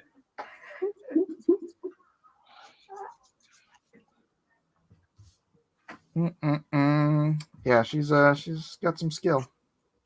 Skill my ass. Brilliant. Oh my God. Yeah, I probably should have made. You're gonna make me adopt her. I'm trying to get my other kids to draw, but like her and Elijah, I was a lot more on the ball with it because I made them draw every day because I wanted them to learn the skill and then see if they like doing it. And she likes doing it, but Elijah's just he's a musician now, so he doesn't. When you crowdfund, do you make them help you package all that stuff up and They help a bit. They help a bit, my man. Y'all want to eat? Better help package. You like cheese on them burgers, right? You better help package these things and ship these out. Yeah. When it's like the easy stuff, then I can have it's great because I have so many hands. I can just, it's like a little conveyor belt, and I can just have them doing stuff. But there comes a point where like some of the orders are so like complicated that it's like one at a time. I have to deal with them. So Well, she's brilliant. That's really good stuff, man. That's impressive, especially great team, man. yeah, she's a great cook too. She makes these macarons, delicious You mean macaroons? macarons. He's all, let me correct you on that. It's macaroons. It's macarons, not macaroons. Unless you make them, Aaron. I'm not much of a baker. I'm a cook. Dinner and that type of stuff, but I don't like baking because I have to follow recipes and I like to kind of wing it when I cook. I'm going to do a cooking live stream. I've been threatening for a while. I did a live stream where I not dissected. What do you call it when you like cut a chicken into the appropriate parts? I can't remember what it's called. You quarter it. You quarter the chicken. Yes. Yeah. I've done Some all kinds person- of stupid you know stuff on my channel. Some person wants to know what brand of Ellipse template that you were using. Barrel. Bell? Barrel. Berrl. Mm. I think I was probably using a couple different. Oh, it might have been the Stedler.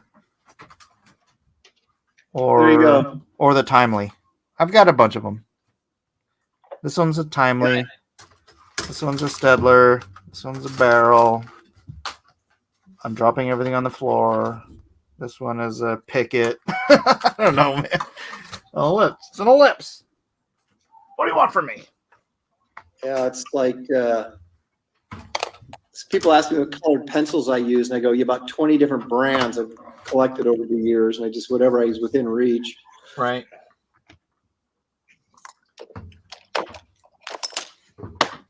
Well, Hey, if you're still on my channel, hit the link in the description and come on over to Aaron's, please. There's 12 people watching my stream. Although no one's saying anything, so maybe they're all over here too. all right, David, are you done?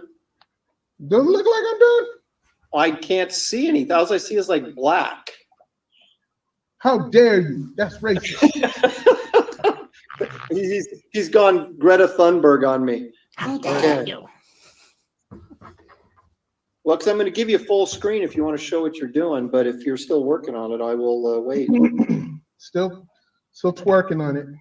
All right. Cover girl. I'm gonna do all these reflections, man.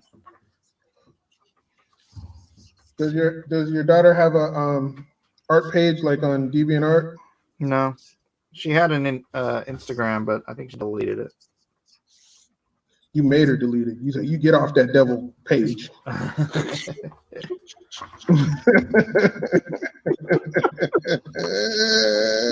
Live there now. Exactly.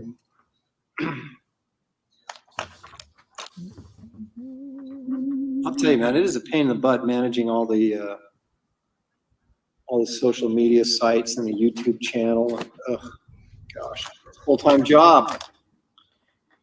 Yeah, quitting Twitter has actually saved me quite a bit of time though.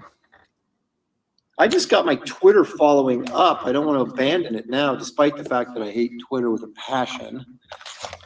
Max, freaking cat.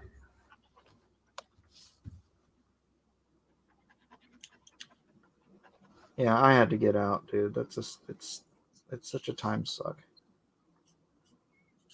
Well, there's a lot of crappy people in there too. It seems like more so than other places. Yeah, and it's designed, dude. It's just designed to create conflict. You can't have a conversation on Twitter. It's 240 characters. You can say enough to piss somebody off. Right, exactly. That's just enough to piss somebody off, and that's it. Yeah. You're like, hello, racist. Yeah, you can just post a thing and say, here's me, here's my drawing. I hope you like the way I spotted these blacks. And then it's like, there it goes, right down the hill. You're like, have a nice day. Hey, that's code for the N-word. Did you hear that? Shakespeare. They just called me a spear chucker. Yeah, exactly. That's what the white supremacists say.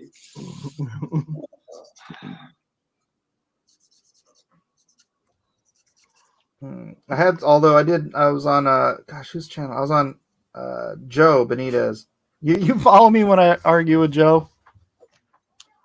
David? No, I've never Oh seen no, that. I haven't. Oh. I swear Joe just posts stuff like to get me to respond to it. Are you serious? You're a sucker, then. That's pretty much what's going on there. I know he does, but I love Joe, so it's like it's fun. But he has some gal on there, and like I was quoting Thomas Sowell, and she's a black lady, and she's like you stop using Thomas Sowell. I'm like, I'm not using him, I'm quoting him. He's like, you can't say that stuff because it's not part of your experience. I'm like, it's his experience. I'm quoting him. People have lost their mind. Yeah. It's unbelievable. Dude, I'm listening to his memoirs right now though. Dude, there is a part where he was in the Marines. I swear it is so freaking funny. I'm like, this should be a movie. If you haven't listened to his, I don't even remember what it's called, but it's on YouTube, so it's free. But man, his time in the Marines, because he's just so smart and so obstinate, and always just kind of working his way, like avoiding having to do all the stupid things, or let's call them the mundane things, like everybody else had to do. Wasn't Walter Williams the same thing? Was he? Yeah. He got in trouble for that too. But he was so smart that he even got out of that trouble. Yeah. There's this one part where the way he was, because he was like part of the photography corps, so they didn't have like inspections where you stand there and they inspect your rifle, but you were supposed to leave your rifle out for inspection. I don't know if it's like every day or every week or whatever. And he's sitting there thinking about it. And he's like, it takes 3 hours to clean my rifle. If your rifle isn't clean, the punishment is 1 hour of KP. So he's like doing the math, and he's like, this isn't worth it. And then he was figuring out, look, there's 80 people in our platoon or whatever it was, and there's not enough people doing the inspections to actually cover all of the rifles. So he's like sitting there thinking, they're not checking all these rifles. They're just randomly selecting somebody's rifle and then punishing them for having a speck of dust in the barrel, right? It's just kind of the routine. And so he tested his hypothesis by just never cleaning his rifle. For months and months, this went by, and he just never cleaned his rifle. And then one time, someone actually checked his rifle, but he didn't get in trouble because they left a note on it that said, we inspected your rifle and we noticed that there was still grease in the bearings or whatever it was. He's all, so clearly you must have come straight from the rifle range and didn't have time to clean it. That is hilarious. Yeah, it's like the whole time he's in the Marines is full of just funny stuff like that. I'm like, it's like, what was that movie, Mississippi Blues? With what's his face, Ferris Bueller? Oh yeah. Matthew Broderick. Matthew Broderick. Yeah. It reminded me of that. All right, I'm taking over the screen for a minute to show my beautiful color project here. Color? Racist. Look, he's pink. Just the way Kirby planned him. Pink, purple, green. So there he is. He's pink and gray. It's like he's coming right at you. Yeah, the green He's doesn't. doing what? Hey now. He's reaching for you. So anyway, there's my contribution to Kang the Conqueror. Now my greens show gray for some reason, and there's a couple other colors that just for some reason my camera does not pick up very well. Cheap camera? Yeah, there he goes. He says Aaron's Kang is wearing blue denim jeans. Well, he's Yeah. stylish. Stylish, man. Aaron's Kang got his costume at the thrift store. Yeah, exactly. Well, pretty did, didn't he? He got it at Blue Navy. All right, I want to see what David. You're outdone, aren't you? Leave me alone. We're only getting like bits and pieces of your drawing. I mean, Mike's Yeah, like, you guys gotta wait to get all this lusciousness. okay, all right. You're gonna put background in and everything else. So did you lay some ink down with a brush and you just smeared it with a like a tissue or something? Is that what you did there to get that effect Yep. behind him? Yep. Groovy. Don't you wish you came up with that? I do actually now, but I'm gonna. Well, now that I'm apparently gonna have to add some stuff to mine because you guys are taking so long. Oh, Biloxi Blues. Yeah, that was the name of it. Thank you, my sketchbook. Let's see where you're at. Did you get any new subscribers there, Aaron? 7. Oh, you got 2 more subscribers. 24 to the promised land. So what am I? Risey 9 Lee. something, right? Risey Lee, if you are not subscribed to Aaron Lepresti, hit the link in the description and get on over to Aaron's house and subscribe, please, my friend. Yes. Help me out, people, please. Aaron is so close to the promised land. That's right. Where they actually send you 2 cents for every time they run an ad in front of your. Something like that. Because they're running ads now and they're keeping the money. Right. That's the thing. They've been running ads in front of my videos for a while now, and I'm kind of like, hey. So putting in all this hard work and reaping no benefits. Yeah. So do you have like membership to your channel, Mike? Yep, I do. So is that another thing where you have to have like a certain amount of followers before you can do that, or you can do that anytime? I think no, it's the same thing with monetization. I think Oh, okay. it used to be different. It used to be you had to like have a ton of followers or subscribers or whatever you call it. But I think it changed so that pretty much anybody can get it once they've got monetization. And so this whole super chat thing, does that become just an option once you hit the 1,000 subscribers and whatever views? You have to apply for monetization. Oh, okay. And then all that stuff, then once you get monetization, all that stuff becomes available to you. Yes. Okay. Yes. Yeah. Yes. Yes. Oh my goodness.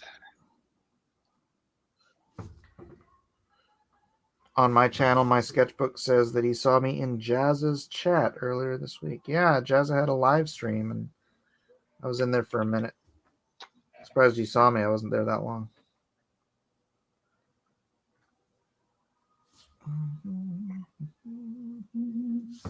Who's Jazz? Jazza, he's an artist that does a bunch of art videos. He's got like 5.6 million subscribers. No kidding. Yeah, and he's the brother of Shadiversity, of Shad Brooks, the guy that I'm doing the comic with. Shadow of the Conqueror. All Which again, connected. hopefully will launch soon. My doggone W3 is out again. I just refilled it too.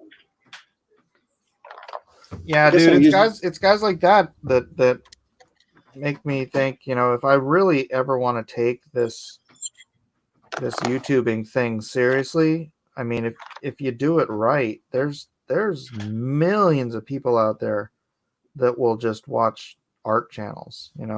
You just have to be able to cultivate that audience, doing that, doing it deliberately. Right. Well, I mean, I didn't live stream at all when I first started. All I was doing was, process videos, and I was editing them and everything. And it just took forever. I was lucky if I could get one up a week. Yeah. But it still took me a significant amount of time. Yeah, but it's, I don't know. It's there's an algorithm you have to play into, and then it's like, if one of your videos catches the algorithm, it's like surfing, man. You're just sitting there waiting and doing different things and trying to catch a wave, and then once you catch a wave, you have to stay on that freaking wave. Well, it's almost like, I mean, yeah, you sort of have to sort of change your lifestyle, right? So now you're a full-time YouTuber, and you're no longer producing comics, you're just producing web content, because that's where your income's coming from. Yeah, like this other guy, ZHC. I don't know if you're familiar with him. I think he's got like 2 million subscribers or something like that. But he was a total Dave Finch fanboy wannabe comic book artist, and that's all his early videos were these art process videos. But now, dude, he makes so much money. He's doing all this crazy stuff, like he'll paint on iPhones and give them away at the mall, and like do these giant projects where he'll like do a bunch of murals with a bunch of other artists on some $10 million house, and just all this kind of crazy stuff, because he's just a YouTuber, and he's totally given up on actually trying to be a comic book artist. But hey man, if you're making that kind of money. Yeah, sorry, we never made that kind of money being comic book artists. No.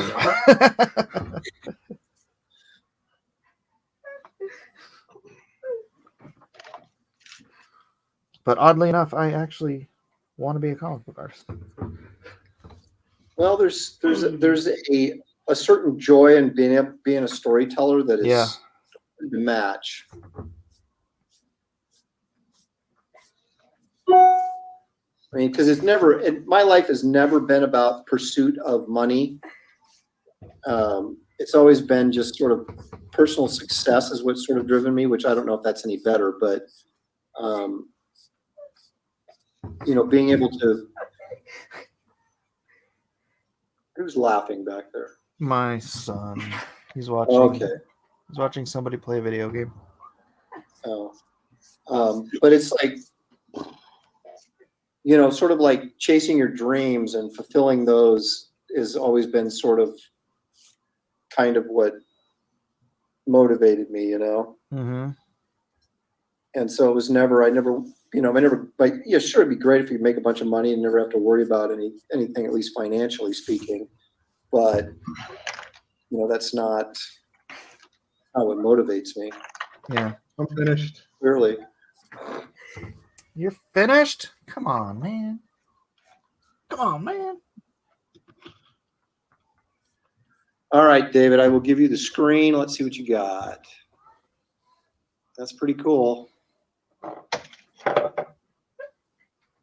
And to think he started that in the bathtub. That's that's really okay. So you basically went in, you smeared that black, and then you went in with your Presto whiteout gun thing and drew white stuff over the top of it. Is that what we're getting? Pretty much. That's pretty darn cool, man.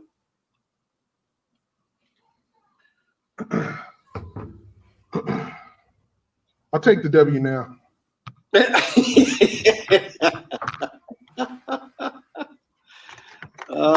W is for whatever. Whatever. Whatever.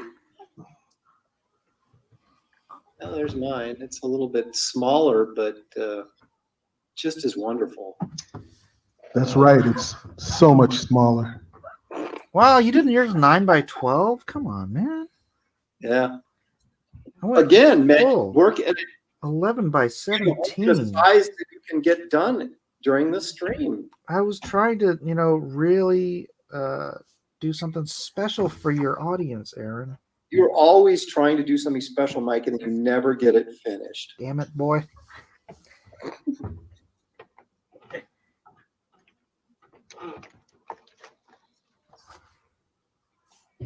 And that's not true. I have finished occasionally. Occasionally. I just get, it's a lot easier when I'm not running the show. That's true.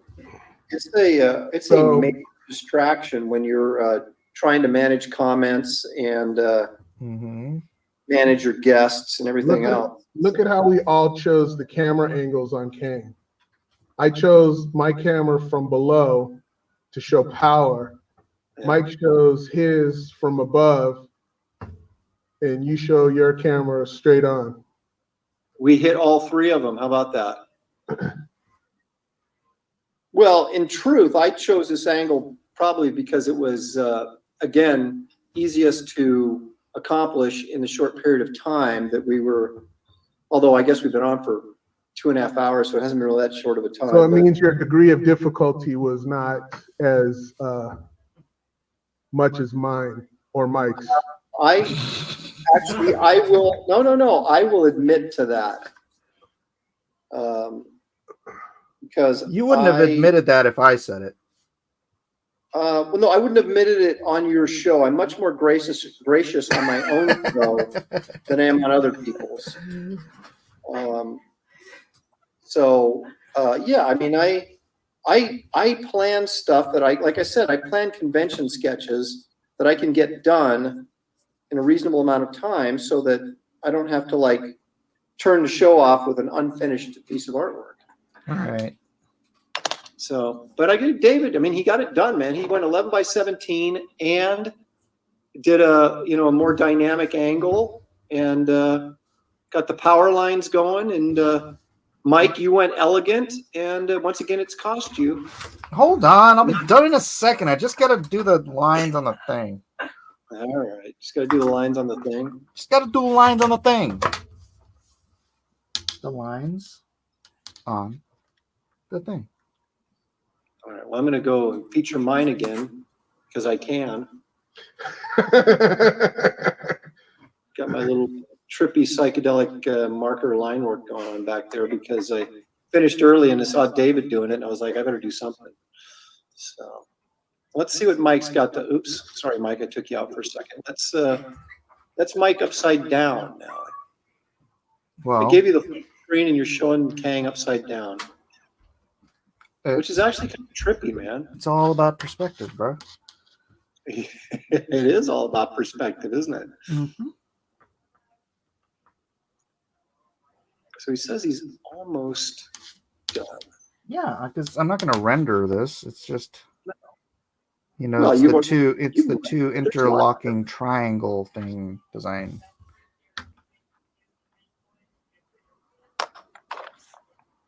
From Avengers Forever. Did he have the cosmic cube in Avengers Forever? Yeah.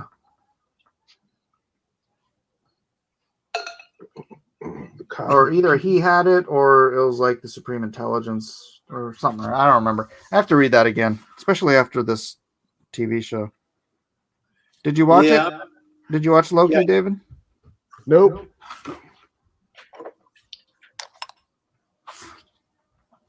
David has a peculiar taste of comic book movies. We won't argue it. We won't argue the point. No, we all know he's a Snyderverse honk for some reason. See, I wasn't going to bring it up. No, that's right. I think that's it.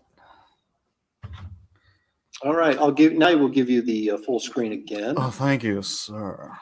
There it is. Mike Miller's Hang and Conquer. A very nice angle. Again, a challenging angle where I went for the easy way out, as I admitted. It's easier to see if I could move the camera away, I guess. So clearly the winner, right? Yeah, everyone? What's that? I said clearly the winner. Well, we all think we're clearly the winner. Mine probably is the winner because I did color.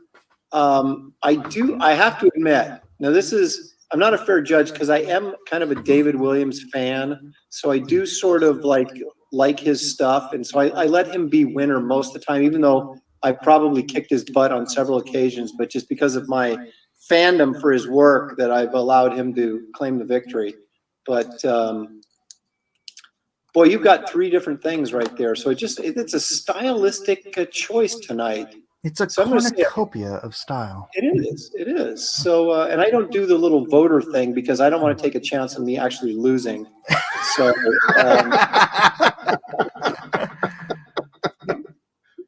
Jerkmont says David wins.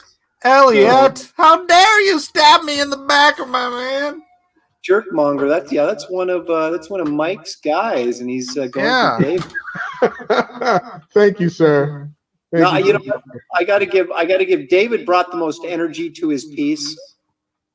There's a real sense of energy and movement there, so I think that kind of puts him over the top. Mike's and mine are a little bit posy, I think. So well, mine is contemplative.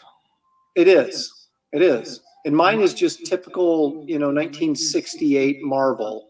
So. No, I do. I like how David brought a little energy there. So I'm gonna give him the victory tonight. That's number 4. Well, Just giving it to you. I don't think it is. Wait. My sketchbook 340 says I think Mike's is better because the power pose is more Thanos than Kang. Kang is more. Oh, so David, he's kind of dissing you, saying that your power pose is a little bit more Thanos. How about that? He's saying you misinterpreted the character. That's just downright insulting. Yeah. But he doesn't know. I feel insulted for you, David. He doesn't know Kang. See, well, John Smith comes in, gives Lopresti for the win, and that's probably because I've known John for longer than I've known you guys. So that's what I was trying to say. He's in the tank. That's right. We shall simply dismiss his comment. Yes. Okay. You throw out the high score and the low score, right? Yeah. But we each have one person has voiced each of us for victory, so that must mean that we've tied once again. All right, I'll take it. I don't agree. What does it say on my name thing? The winner and champion. The winner and still champion. David Williams. Word up. Jerkmonger. All right. Well, I'm going to put my beautiful face back on there and close this rather epic live stream that I didn't realize was going to go this long, but we had a good time. Well, hold on before Elliot, let me know if you want to jump on and have a beer, and then we'll do a hangout chat after this. Wait a minute. Hang on. Jerkmonger comes in and says David's Kang has power over the time-space continuum. How about that? Wow. Hey, Aaron, can you grab that knife out of my back? I'd really appreciate it. I can't reach it. I can't. No, leave it there. Can you get it and twist it?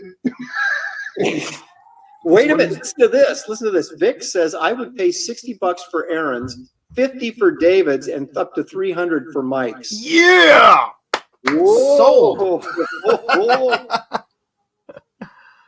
Cocaine is a hell of a drug. It is. I like this. KDTMD SFC says, my point of view, Aaron's is classic Kang, true. Mike is regal Kang, true. And Dave's is power Kang. It's the Kang gang. It I think that's pretty apt right there. I think that is exactly descriptive of all three very accurately. All right, so let's do this real quick here before I let you guys go. First of all, me, since it's actually that's not very host-like of me. David, you got anything you want to plug? No, same old. I'm doing batteries to get them at Walmart. If you can't find them at Walmart, you can order them online through ReaderLink. And expect some more things from Allegiance Arts here soon. And I'm going to be crowdfunding for something, hopefully in the near future, that will hopefully change my life and change many other people's lives. There you go. Wow, that's beautiful. Now, are you going to sell that Kang that you just finished tonight? Yep. So can people how can they get in touch with you if they wanted to negotiate a deal with you on that? They could contact me through Instagram, or I'm going to send it to my buddy, Ken Carson. If I don't get it sold through Instagram, I'll send it to him and he'll put it with some of the other art that he's been selling for me. Okay, there you go. Mike, what do you want to plug? What do you want to plug? I don't know, man. Just come on over to my channel. Well, it's link is nowhere in the Blacklist universe. Come over to my channel. We're gonna have a nightcap stream. Elliot's gonna pop on. You guys are invited if you want, but Aaron, you look like you're about to pass out. So I barbecued tonight, and our barbecue's in the garage, and I left the garage door open, so it's like 11:30 at night over here, and the garage door's still open, so I got to go out there and take care of that. All right. Well, if you want to pop on, just say hi. Then Elliot's already on his third beer, so it should be fun. Okay. All right. Well, David, I sent you the link on Instagram. Okay. LoneStarComic.com, everyone. LoneStarComic.com. Okay, there you go. I want to remind everybody to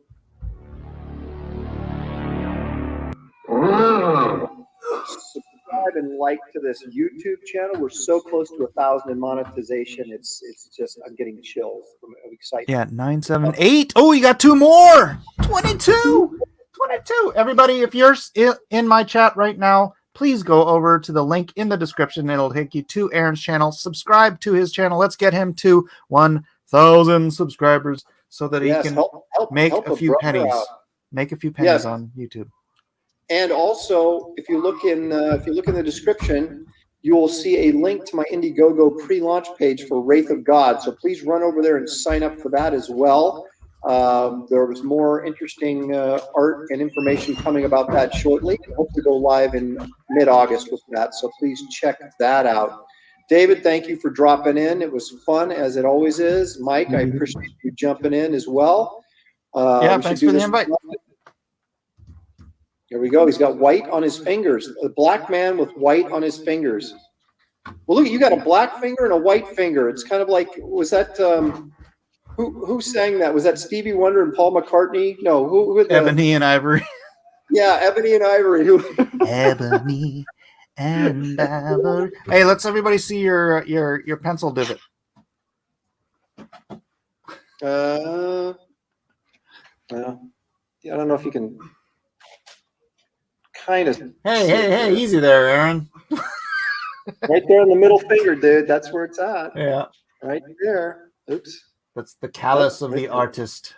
The pencil divot. Of course, Aaron's just flipping everyone off. I don't. That's right. That's my way of being dirty without being dirty. All right, guys, I'm going to tune us out. But thanks, everyone, for joining us in the chat. Really appreciate it. It was a good time. And thank you, David, and thank you, Mike, for joining me as well. And we'll see you guys next time. You got it, brother. Thanks a lot. Oh, you're at 982. Woo! All right, we're off. All right. Okay. Yeah, you guys, if you want to come in, I'll send you the link. Man, it's 1 o'clock in the morning. My wife is gonna knock me out. That's fine. All right. All right, you guys. Thanks. I'll see you guys later. All right, let me switch my camera here. How do I end this? Am I ending the right one? Okay. All right. Ladies and gentlemen of the jury, it's Mike and the Jiggity. Am I in the right one? Manga. What's up, ladies? What's up, baby? and gentlemen of the jury. What am I watching? How can I hear myself? Oh, is that on yours? Is it? That's yours. All right, Elliot. What? What's up? Is that yours? I don't think so. What am I watching? Let me close. Oh, is that on yours? Is it? Hold on, maybe it is. All right, is that better? Yeah. All right, this is my fourth beer. Oh, better. All right, let me go grab myself an Angry Orchard, and I'll All right. What's up, everybody? Welcome one, welcome all to Blacklist Universe. That was the most coherent thing I've said all night. Let me see. I'm gonna go to the comments. Hey guys, Elliot, what are you listening to? Says my sketchbook. I was listening to Aaron. I subscribed to Aaron's channel, so you guys go subscribe to Aaron's channel so we can get his stuff boosted. You know what I mean? I mean. Did you steal more brew from Brian? Yeah, sketchbook. You're right. I did. I'm drawing Gambit.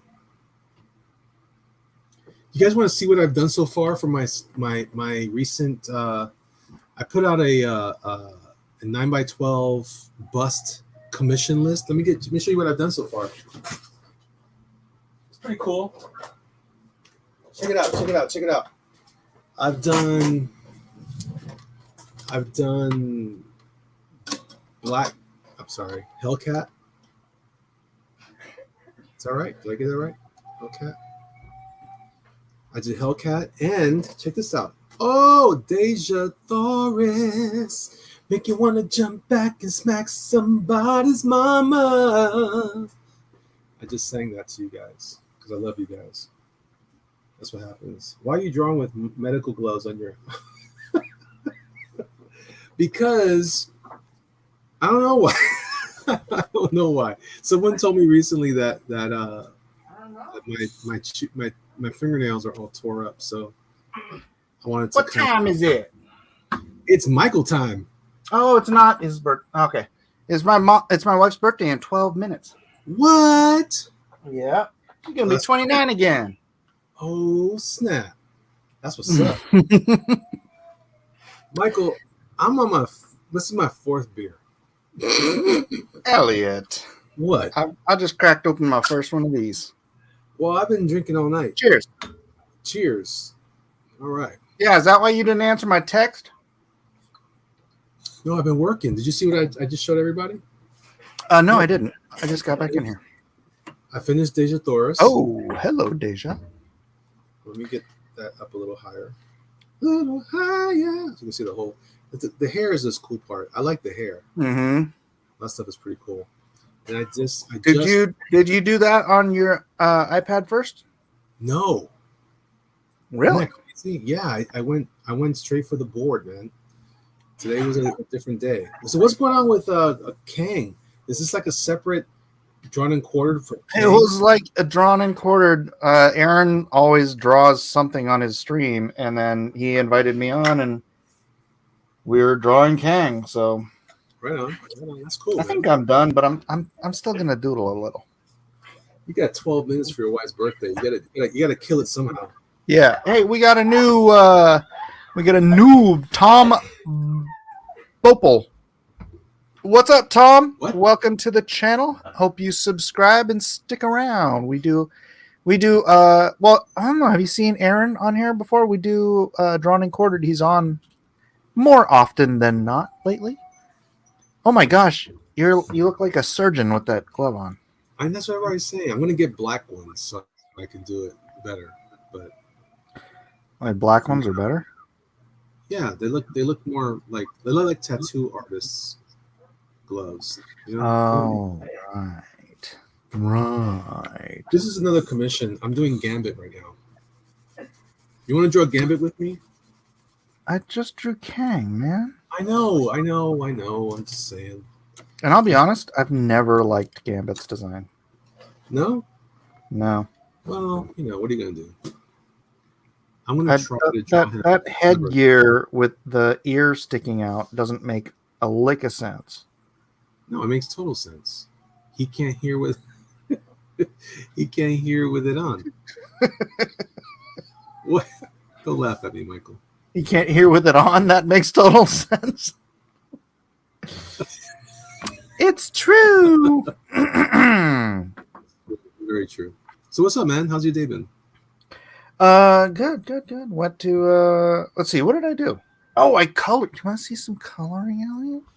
Yeah, man. I've been doing some coloring, Elliot. While you're showing me that, I'm gonna celebrate. I'm gonna wish my daughter her happy birthday. Her birthday was actually back a couple weeks ago, but her birthday always falls on the end of the school year, so Mhm. she got to have friends over tonight, and they were having a good time. And I've been trying to. My son started his first day of work today. So proud of him. Very nice. Yeah. A lot of good things happening in the Fernandez home. Now I need a job, and then now my son has a job, and I don't have a job. But go figure. You know, what are you gonna do? What do you think about this? Let's see. Let me see. Oh, that's nice, man. I like that blue. That blue. What do you call that? Secondary lighting. Backlight, That's not what it's called. It's called rim lighting. fill Right. light, Feel light. rim What? light. No, the rim light would just be the edge, like it. A This little is rim edge. light. Yeah. You're right. Although, can I tell you, there's a tangent. I see a tangent. No, you don't. Oh yeah, I do. No, you don't. Want me to tell you where it's at? You shut your mouth, Elliot. It's a very minor one though, so it's very nice. Here's the one I did before that. Oh, that looks good, Mike. That looks really good. Thank Oh you. wow, that looks sharp, man. Wow, you're really getting into this. This is exciting, man. Yeah, I've been doing some like watching some color theory videos and whatnot. So trying to learn.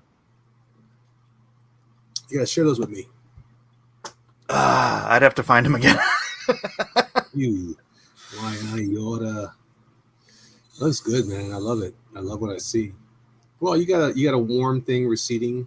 I'm sorry, advancing versus the cool receding Hmm. brown. That's cool. I like it because it doesn't. Some of the stuff you've done recently is been like kind of like a mixed colors. This feels more specific in terms of your attempt at color theory. It's very Well, yeah, because those colors are here, but the saturation is dropped back and then it's overlaid with purple, right?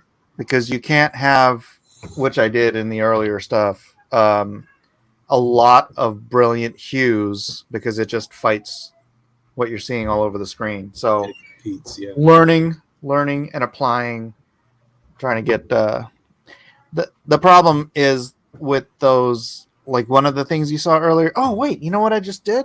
Oh shoot, Eden has my iPad.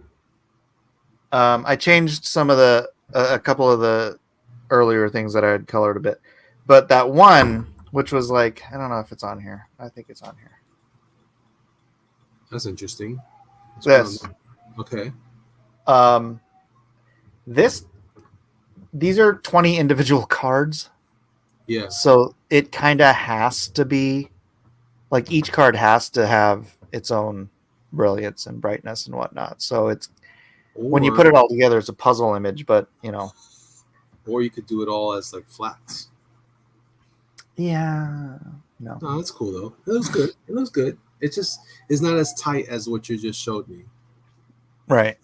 And I like it too because some of the stuff you just showed me is a little simpler. Like the you didn't model as much, and there's a lot of good like stuff going on there. Like right there, like he's modeled, but the stuff in the background, to be honest, is flat. It looks sharp. Oh, thank you. Thank you very Cool, man. Good job, man. Congratulations. That is correct, Vic. BitBoy from the YouTube channel. Oh snap! Snappity bap. Oh snap! Snap it back. That looks good too, man. That's good, man. You know, it's funny because that has a lot of modeling to it, but that little blue, like extra lighting there, that looks sharp, man. That looks good. That looks really good. Wow. Thank you. Yeah. And you know, because I've been drinking, so I'm very, very honest. What is this character? Yeah, it's BitBoy. I see that tangent though. I see it. Do you see what the tangent is? You don't see a tangent. Do you see the tangent? Do you're you just tell me? Just making one admit up. that you see a tangent? You're making it up in your mind. You've Is it been mine? drinking too much. No. It is not a tangent. Maybe you're right, Mike. Are you talking about this? What? No. This right here. It's actually the neck on the boy to the abdomen there, right there. You just passed it, right there. This? Yeah. Isn't that a tangent? It looks like it's a tangent, Mike. Nah, it's just not high res enough for you to see. Okay, sure. That's okay. It looks good though. I mean, no one's. I just nitpicked it. It looks fantastic. This It's looks not really a tangent, Elliot. All right, look, I'm going to take another swig. Shut your mouth. BitBoy has a YouTube channel. Yes, it's called BitBoy Crypto. It's the #1 cryptocurrency channel in all the interwebs. In fact, he's got, between all of his different social media, he's got over 5 million followers. Wow. Is he going to share all this stuff when he's ready? Mhm. Is this a big deal for him? Eventually, yes. That's Still waiting for this to finish being colored. It's kind of grating on my. kind of getting into it now, man. You might as well color it yourself. Well, I just asked because I just finished. This is the second cover for issue 2, and I was like, I messaged him. I'm like, hey, do you need help doing the rendering? I can speed it up. He's like, no, I'll have it done, man. I'm like, It's all right. Killing He's going to bounce back. what soon. is tangent? Please explain, Florida man. Well, it's when one line. It's like if I drew another character here, and this was his head, and it runs. This line runs right. Let's say this is a head, right? And this line runs right into this guy's cheek. That's the tangent. Does that work, Mike? Does that explain it? Sorry, I wasn't looking. Sure. Of course you weren't paying attention. Of course. So what? David Williams not going to come over here because of me? No, I know. He's just scared of you, man. Everybody's afraid of me. Yep. You know what it is? Is they know what's going to happen when I've had a couple in me. That sounds bad. When I've drank a couple of beers. Couple of what in you? Yeah, stop it. See, I'm gonna tell your wife. It's her birthday. That's her birthday, dude. That's so cool, man. Happy birthday to your wife, Yeah. Jill. Right? That's all. That's Happy fantastic. birthday to you. Oh yeah. Yes. Yes. So tomorrow night, we're going to a milonga for her birthday, which is a tango dance. Ooh, that's right. Is she still dancing after all these years? Yeah. Yep. That's right on. She enjoy it. Tomorrow night, I will go and dance with her Nice. to the rhythm of the music of the night. I want to take my wife dancing soon, but I can't dance very well. You should learn to tango, Elliot. I've considered that, but that's expensive. I can only afford afford bad television right now for her. She's been enjoying. That's fair. There is, you can learn things on YouTube. Yeah, sure. That's gonna be great. I'm gonna learn You it can all. learn to tango on the YouTubes. Maybe I'll have my wife create a tango channel. There you go. That's all, dude. That's a great idea. She won't do it. Why not? She doesn't even like to teach. People are constantly asking her to teach, and she's like, "Eh." Well, I'm just it's a little intimidating if you're not used to it. I bet she would do well. She's married to you, so that means she's got to explain stuff a lot. Just kidding. Yeah, it's funny. She's actually had people ask her if she's gonna teach, like right in front of the tango teacher. Huh. So she's Like, that good. no. Wooed. Right on, girl. Go ahead. Vic says, "Can Elliot's page be salvaged?" What are you talking about? Elliot Page. Oh, Elliot Page. Oh, Elliot Page. Gotcha. My page. That's funny, Vic. You're funny. Maybe it's Good just times. the alcohol. I can't be sure about that. This is what Gambit wears. This is what Gambit wears on his face. No, right? He's got like a thing here. Doesn't he have like a thing here, like a chin? Just say yes or no. It's okay. Yeah. You don't have to like it. Whatever the hell he wears. Freaking Gambit. You know why it sucks, right? Why? Jim Lee designed it. Oh, did he? Gosh. Oh. Wah, wah. Wah, wah. So hey, man, drawn in Hey, Florida yo. this week, man. That was pretty cool. I thought I did a pretty good Black Widow, and I was down in the dumps there. Interestingly, Wait, what happened? I got like 5th place or something. And? I'm just surprised. I'm happy. I'm just surprised. I thought I did a nice, sexy Black Widow. Oh, you thought you should win? No, not win. I thought I should have won. I don't understand this freaking garbage tier. People freaking vote for Aaron. That guy. Yeah. Well, Aaron. He's well, people feel bad for him because he's old. Oh, I did finish mine though. Did you? Yeah, let me where did I put I that? finished mine digitally. That's it. I didn't go back and do it. I thought about going and doing it in the traditional sense, but then I started thinking, is it because people are too weird? And then for some reason, I keep trying to post everything without voices, and you guys keep showing up on my thing. Stuff without voices. What? I keep trying to post video to my Instagram without the voices, and I was recording myself doing that, and then I had to delete it because I was like, oh wow, we're saying stuff we probably shouldn't say on Instagram.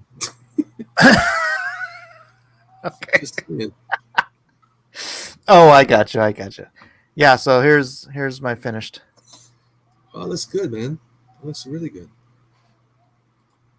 Rhaegar says, "Do you have to also learn to do awful accents with the tango classes as well?" Of course. Yes. My sketchbook says, I always wondered if Gambit was uncomfortable with his hair stuffed in that headgear. Oh yeah, I would be. I believe so. Of course, I'm bald, but My sketchbook says he's saying he's better than you, Mike, artistically speaking. He's talking about you. me? No way. I assume you're the No. only one here. I'm just surprised. I thought she would. I was afraid. Let's put it this way. I was afraid because sometimes the Jordan Quartered fans are a little. They're a little curious about their interest in all things quasi naked. And I thought You're blaming Siege, is what you're saying. Oh yeah, absolutely. Yeah, And, I understand. no, I'm just saying mine was pretty voluptuous. Yes. Oh, You put all the volupes in the right shoes. But my Deja Torres is going to go into my Valkyries and Angels book for sure. Calliope says, there was so much good art last Wednesday, Elliot. We had some hard choices. Your Black Widow was beautiful. Oh, well, thank you. Someone, I forget who said it. Someone said it looked like the girl from the Whitesnake videos, Tawny Katan. Oh, she just passed away this year. Are you kidding me? She passed away? Yeah. Oh, dude, that's super sad, man. I'm tired. I don't want to hear that. Wow, that's really sucks. Tawny Katan died. What did she die of? She wasn't that old, was she? I don't know. Oh, that breaks my heart, man. Although Does I'm it sure really? Yeah, man. You know why? Because I was a big fan of the Hercules TV show, and she played Oh. Hercules' wife too. Ah. Sorbo. So she was. Okay. She I was had- hoping it wasn't all about the Whitesnake video. No, not quite. Not quite. She All right, I awakened my gotta put some memory. reference for Gambit here. Somebody wants to know what the deal is with all the Jim Lee hate. It's not. It's not It's not really hate. hate. No, Yeah. not at all. It's more just like taste. Jim. it's rage. It's vitriol. Yeah. No, it's actually more about like I like Jim Lee. Jim Lee is like a popcorn summer film. He's cool, but I just don't think he has a lot of substance to his work. That's all. It's not a criticism of his did you hear my beer talking? A criticism. Criticisms. It's not about the criticisms. It's more No, it's about not. the criticisms. It's not strictly about like, oh, he sucks. It's nothing like that. It's that he's just not.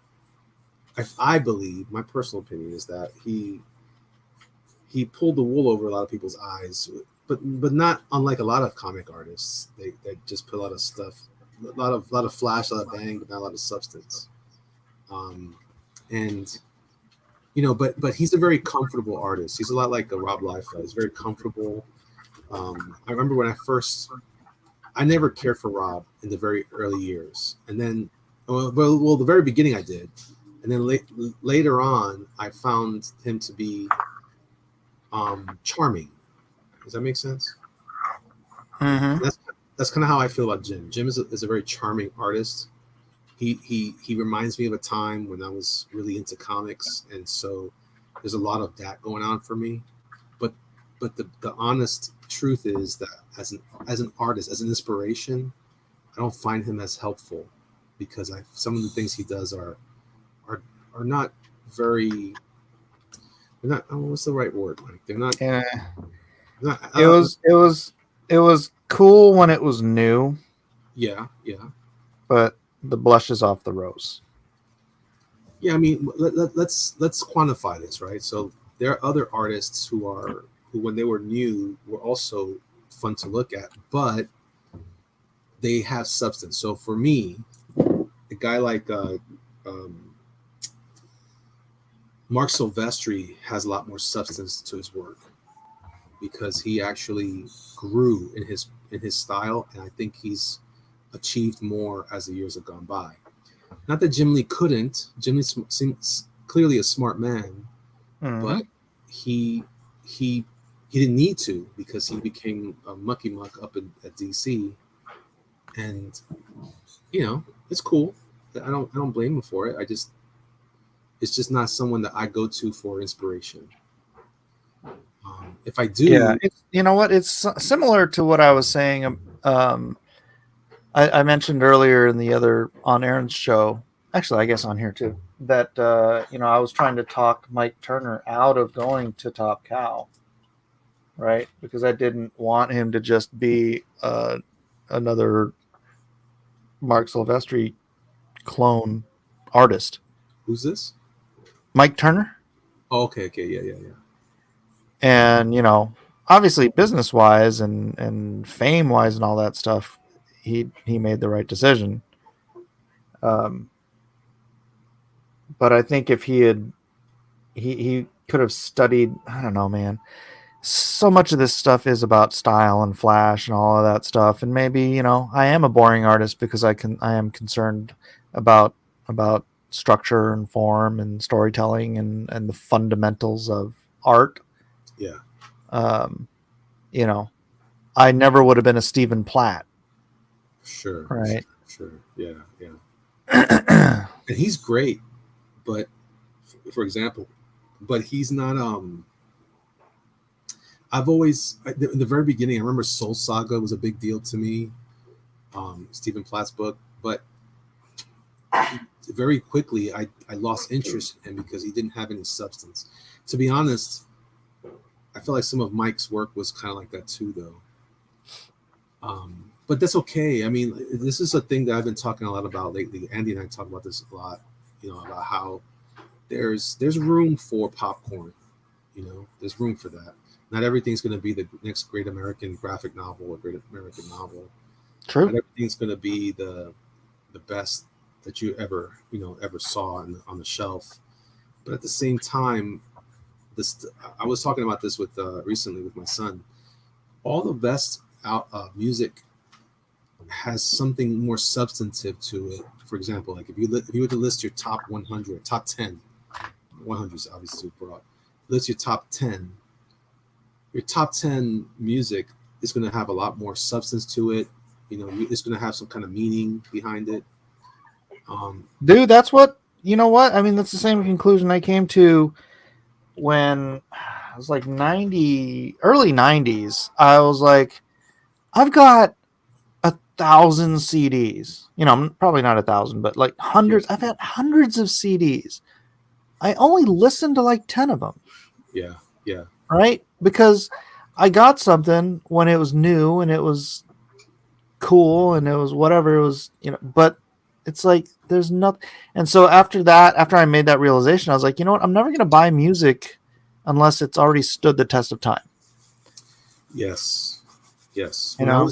When I was counting down my favorite songs, and obviously everyone's. I was talking about this with Andy today. You know, some things are great and some things are legendary, and that's all very personal and what's the word for that? God, Subjective. Subjective. Thank you. And you know, your great your top 10 may be different from my top 10, but whatever the reason is, it has to have. It's going to be substantive in one way or the other. Something about it's going to be different. Something about it's going to have weight and it's going to be important to you. If it's never going to, like Gundam style is never going to be anyone's top 10 ever. But you know, it served its purpose for the time, and so as a product, you know, it is what it is. But when you talking about what lingers, for me, it's a lot of Led Zeppelin songs. I don't know why, because I got into Led Zeppelin later in life. But for me right now, they're my favorite, one of my favorite bands of all time. Yeah, they're awesome. And a lot of their now they're not the greatest band in the world, but they're some of the songs appeal to me mainly because I'm a Lord of the Rings fan, and I hear a lot of that in their work. And anyway, long story short, my point is that it's important to me, and as long as it's important to me, it has some substance to it. It has weight, and their music is layered. Art can be the same way, and actually, it should be the same way. But sometimes it's just cool, you know, and I get that. I'm talking about visual art. Sometimes it's just cool, and there's value for that too. Like, you know, there's some movies that are just terrible, but they're valuable to an extent. But the ones that everybody remembers tend to be the ones that have the most substance, the most meaning.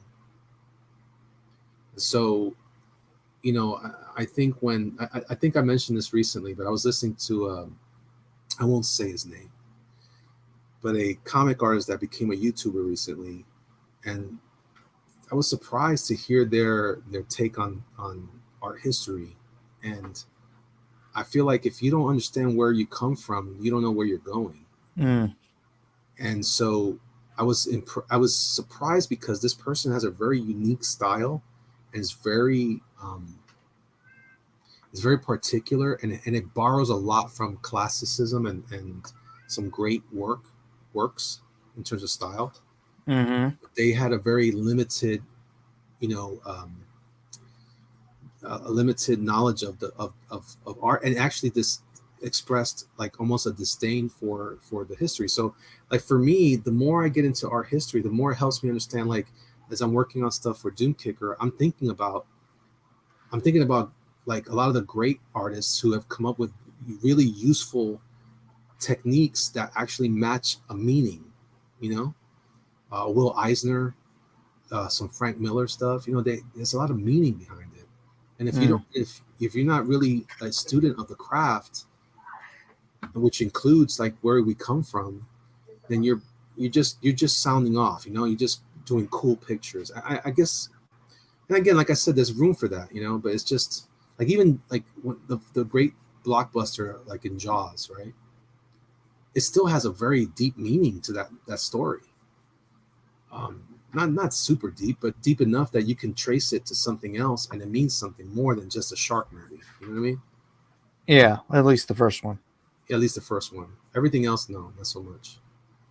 Anyway, I guess what I'm trying to say is that I am mainly interested in things that are. I feel that way about some of the artists. I tend to react to Jim Lee that way, but it's not fair. I'm just saying there's a lot of artists that are like that, that came on the scene and meant something to me at the time. They certainly were different, and they created something unique to the industry for the like the early '90s or whatever. But after that, there was just not enough for me to hang on. Yeah. So anyway, I hope maybe I was too wordy there, too verbose, but that's a better explanation than just this guy sucks. Yeah, I mean, without getting into the personal stuff between me and Jim, I just he's a fantastic artist, right? Mhm. But I don't see any growth in him in Jeez, I don't even know, man. I think he's as good now as he was on X-Men, Yeah. Yeah. right? Scott Williams has gotten better. Yes. Yes. And so because Scott Williams has gotten better, Jim looks better. Yes. I agree on But that. I don't Jim's still using the same standard poses, the same standard faces, the same standard. He has not grown or changed as an artist since I was a fan of his Right. in the 80s. Yeah. And not that he has to, by the way, he doesn't have to conform to what Yeah, I mean, if that's your mentality of if it ain't broke, don't fix it. But like he tried to do the death blow style change, but it's not just about style. There's something Yeah. you can tell when someone is growing in an understanding of the art form. And I just don't see it in Jim. I don't see it in a lot of guys who are still, very good, very functional artists. And I want to sit here and name a bunch of names. I feel kind of bad even picking on Jim, but he can take it. He's well, because he's such a go-to person in the industry, right? So it's an easy target. But to your point, it's not fair. I'll say guys like another example of a positive improvement is actually some of the inspiration for guys like him. Arthur Adams has grown. Oh my gosh, yeah. But not everybody wants to be an artist's artist. Some people are happy just making plenty of money doing what they do, and there's nothing wrong with that. I'm a capitalist. I'm very yeah, but that's just the weird thing. It's like if you're in the look, man, if you're trying to pay bills and you're grinding it out and you're doing all that stuff, that's one thing. When you are fortunate enough to be in the position where you can take as long as you want to develop and to grow and whatever, and you're just, I don't know, man, you're riding your own coattails for 30 years. Yeah. That's what drives me nuts is it's not that he's bad or I don't, it's just the potential that's being wasted.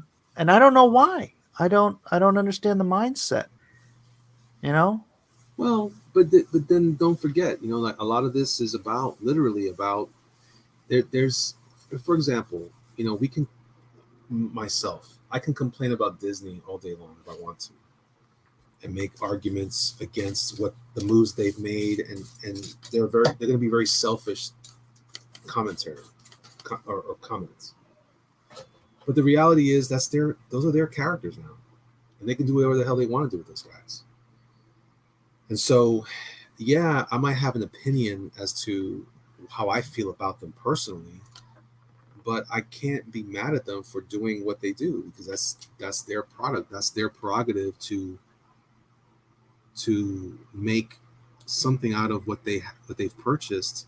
And if it may not be my cup of tea, but I have to live with that because I don't own that stuff.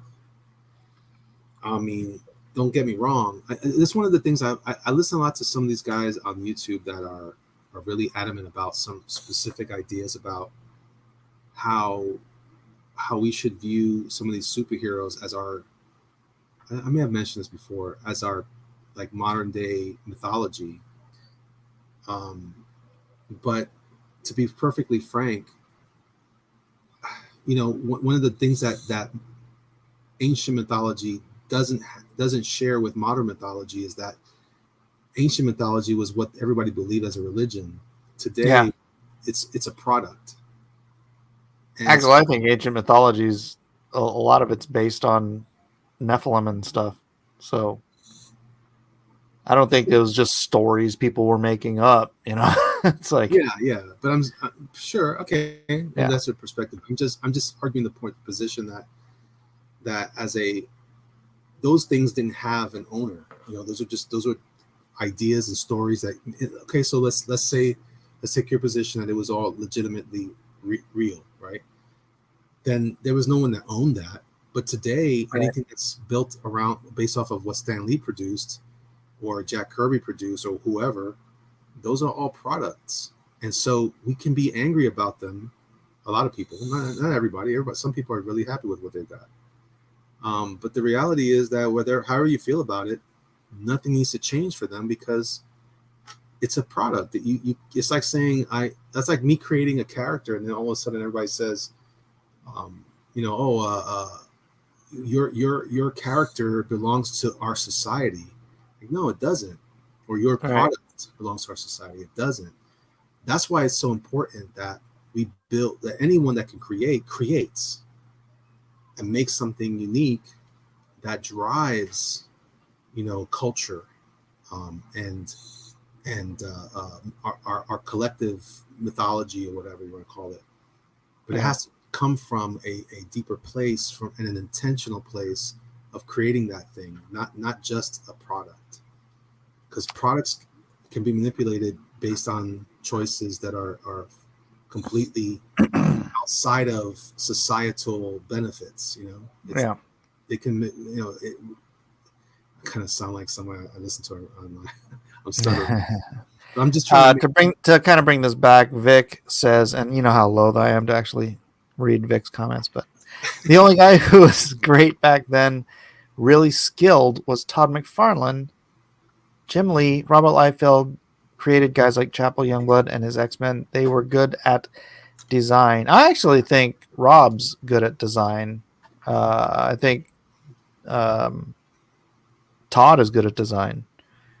I've never liked most of Jim's designs, but I'm not. I say that as someone who knows that I'm not the world's greatest designer either. But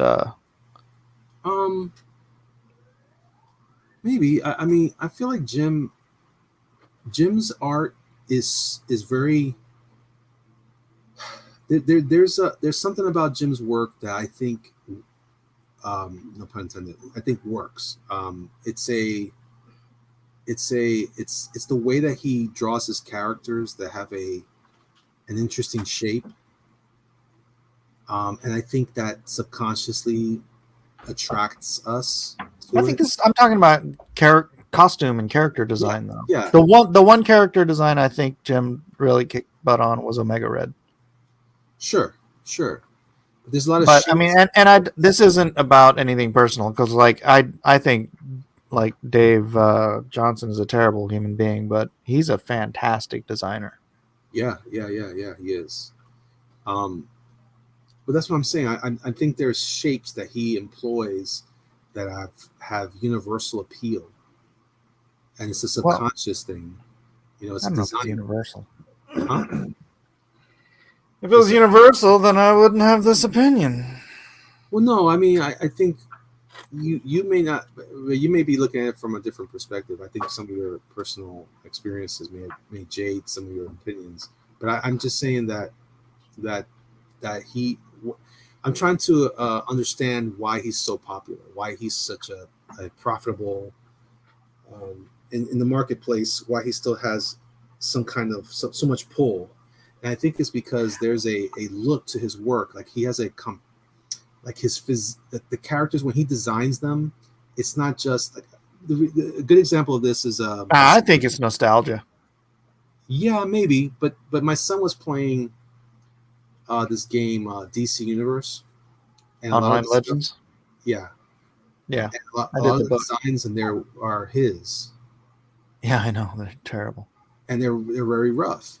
you know. But when you see his aesthetic really kind of, you know, yeah, maybe it is nostalgia, but there's something about his aesthetic that I don't know, man. Even now to this day, I can appreciate some of that, even though I'm not a big fan of his in general.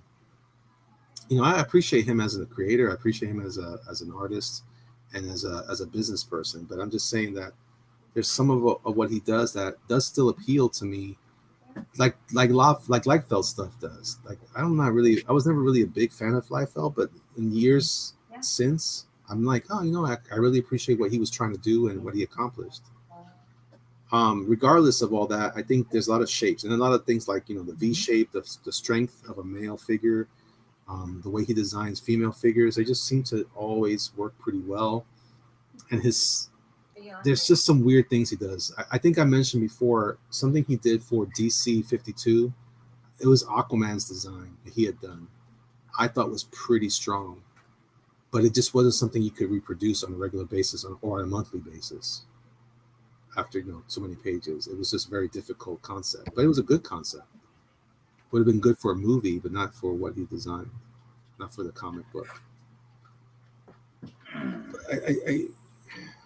He's a tough guy because I really do understand that people love him, and I really appreciate the overall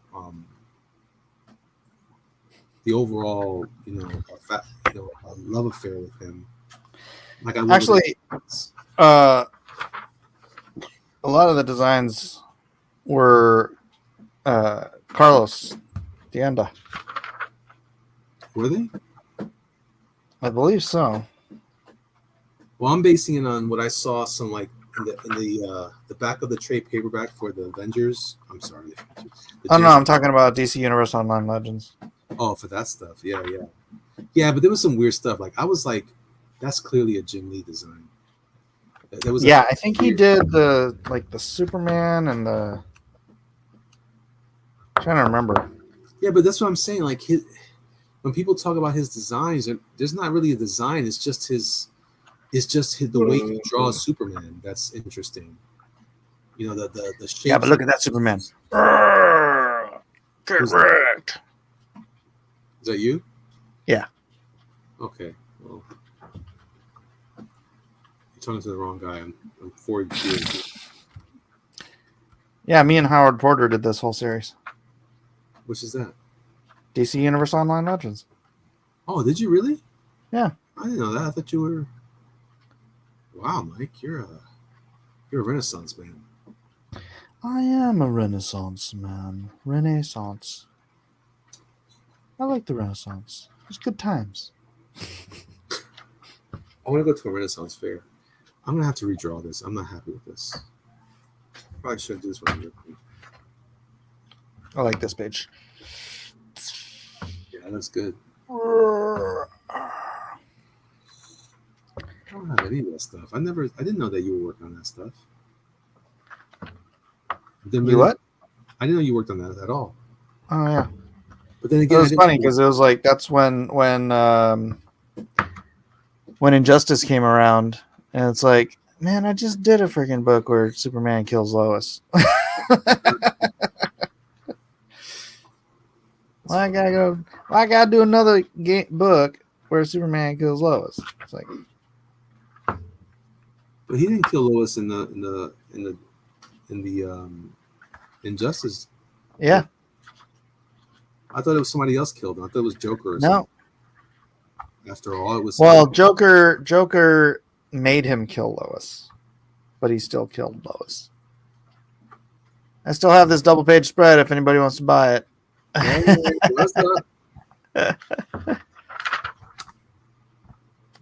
Actually, I think I have this too. Did you draw those the graphic stuff, the computer stuff that was around his head? Oh, this? Yeah. I don't remember. That's interesting. I don't recall. Dr. Detroit. Yeah. Marv Wolfman, Tony Bedard, Mike S. Miller, Howard Porter. Look at that. I got billing over Howard Porter. Oh yeah. Well, on this issue, on volume 1, he got billing over me. Whatever. But here's your wonderful Jim Lee cover. Yeah, see, his guys look real solid. They look like action figures or statues. Yeah, they're stiff. Yeah. But there's something about that though that's pretty cool. At least for me. I was talking to someone the other day about what my influences are. Some of my influences are statuary. Sketchbook asks if we've done Hulk on Drawn and Quartered. Have we? I don't think so. I would have known. But he's not a very popular character. I mean, he is, but not Das Hulken? in terms of sales. Or...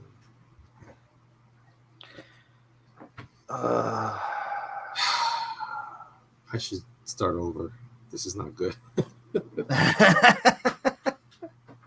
Let's see it. Yeah. Let's blow it up for everyone. No. I mean, there's some good drawing there, but the inking is terrible. Let's try this again. Let's try this one more again. Gambit, take 2. See what you did, Michael? I didn't do it. You did it. Yeah, you're right.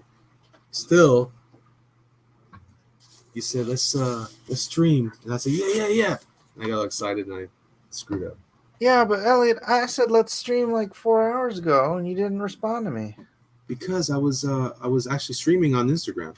Oh, well, you are? Wow. Yeah. Instagrammatron, the Bit family.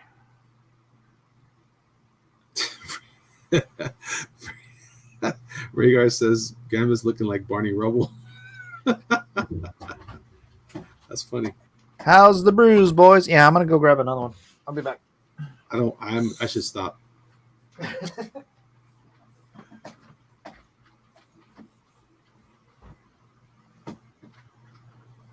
All right, so I'm going to go ahead and start with a more. I think I started too high on that page anyway. I'm starting to dry up here, so I'll be all right in a few minutes.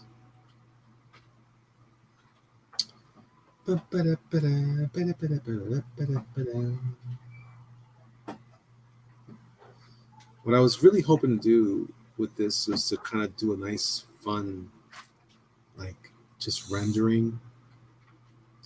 I think I should always keep precision inking for when I'm awake. I'm gonna call it awake. So Vic, $300 you said, huh? Uh-oh. Vic was just throwing big words around. Yeah, he was. Big words like $300. It was enough to throw Aaron off the trail.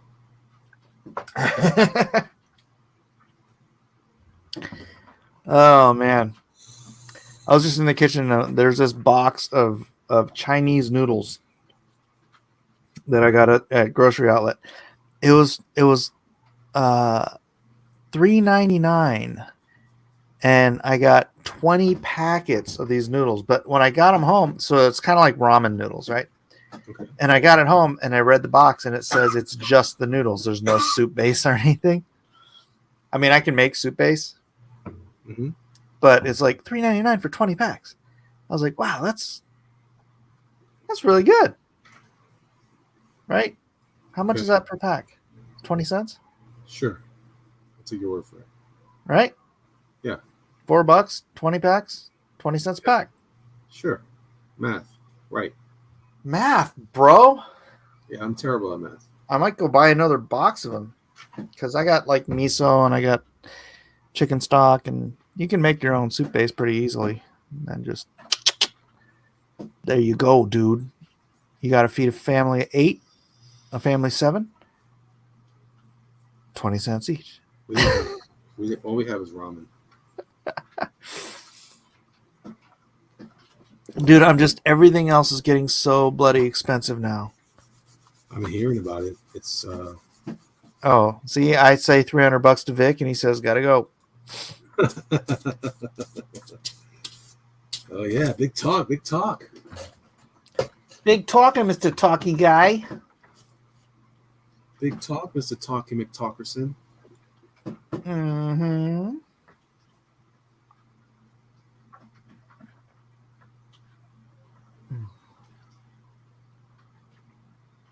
Well, that's the thing, right? It's how is it over there? Is how much is gas for you guys? Dude, don't even ask. I paid Seriously? $4.59 a gallon the other day for freaking regular unleaded. Really? Yeah. So when are you moving to Florida? How's it in Florida? I mean, every place just regular is over $4 now. That Over here, $4.59 was just it was. I think it was a horrible location or something, but it's still under $3 over here. nice. Some parts. Hey, it's after midnight. I'm a little anxious about some of that stuff. I was listening to Tim talk about some crazy stuff that's going on, man. I can't.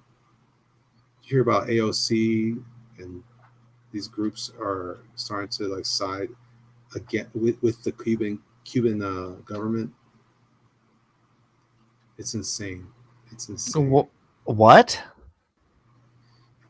AOC and BLM, they're siding with the Cuban government. Are you serious? So the narrative is that they're blaming America's the U.S. embargoes.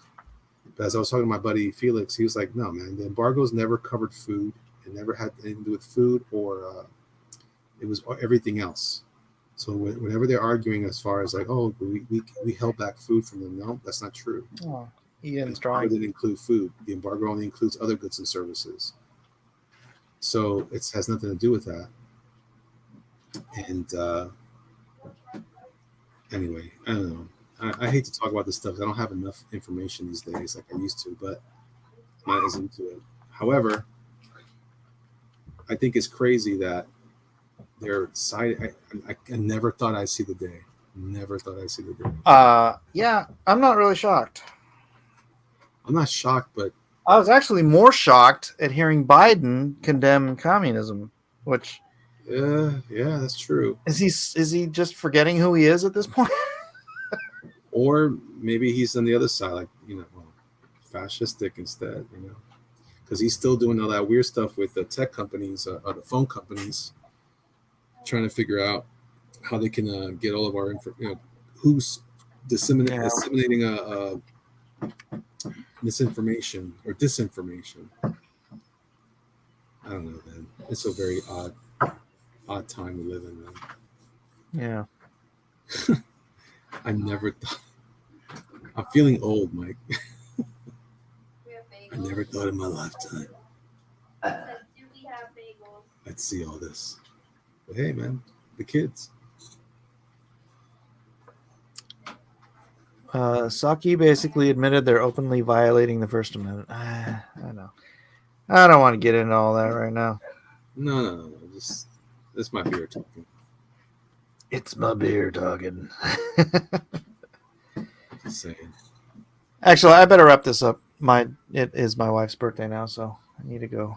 She's awake? She is. She just got home. Snaps. Yeah. Don't talk to this guy. I'm just a fool. Just a fool. Wait, what's She that song? believes I am anything she needs. She's Just like the such a wind. fool to love you, to share a kiss. Does everybody think? Does anybody think I'm in a better direction than I was when I started? Yeah, I like that one. Yeah, he's a little more of a Kiss. jerk The face. devil has known. Do you like Lisa Ekdahl? Who the heck is that? Oh my gosh, dude. She's like the female Harry Connick Jr. Whoa, that's big talk right there. Dude, check her out. Lisa Ekdahl. Ekdahl. All right, I'll look it up. Check that out. And we're gonna wrap this up, ladies and gentlemen. Junkyard done, and my sketchbook said happy birthday to the missus. Amen. Amen. Thank you guys. And Elliot, Yes, sir. don't be a stranger. Hey, man. Thank you for having me on. I appreciate it. All right. God bless everybody. Good night. Peace.